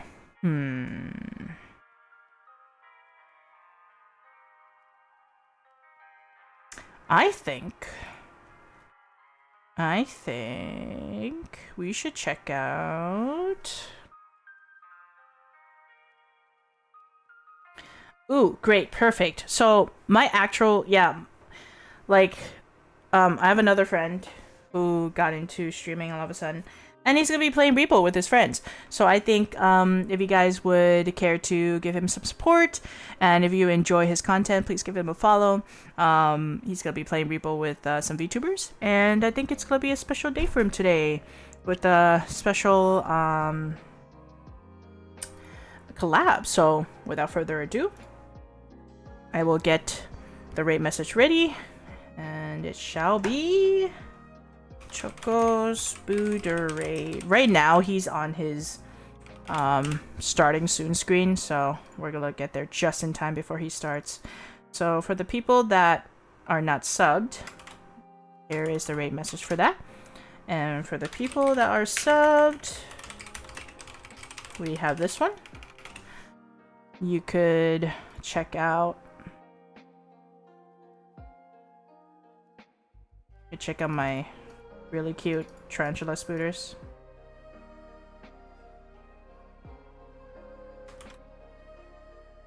There you go. And then okay, there you go. And yeah, let's go ahead and do that and get the raid started. Right there. There you go.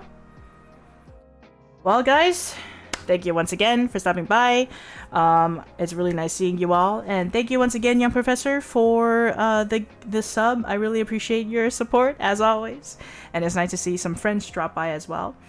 I hope you enjoyed today's stream, and I hope it wasn't too crazy for y'all. But without further ado, I hope you enjoy Timo's stream that we're about to raid. I'll see you guys next time. Bye.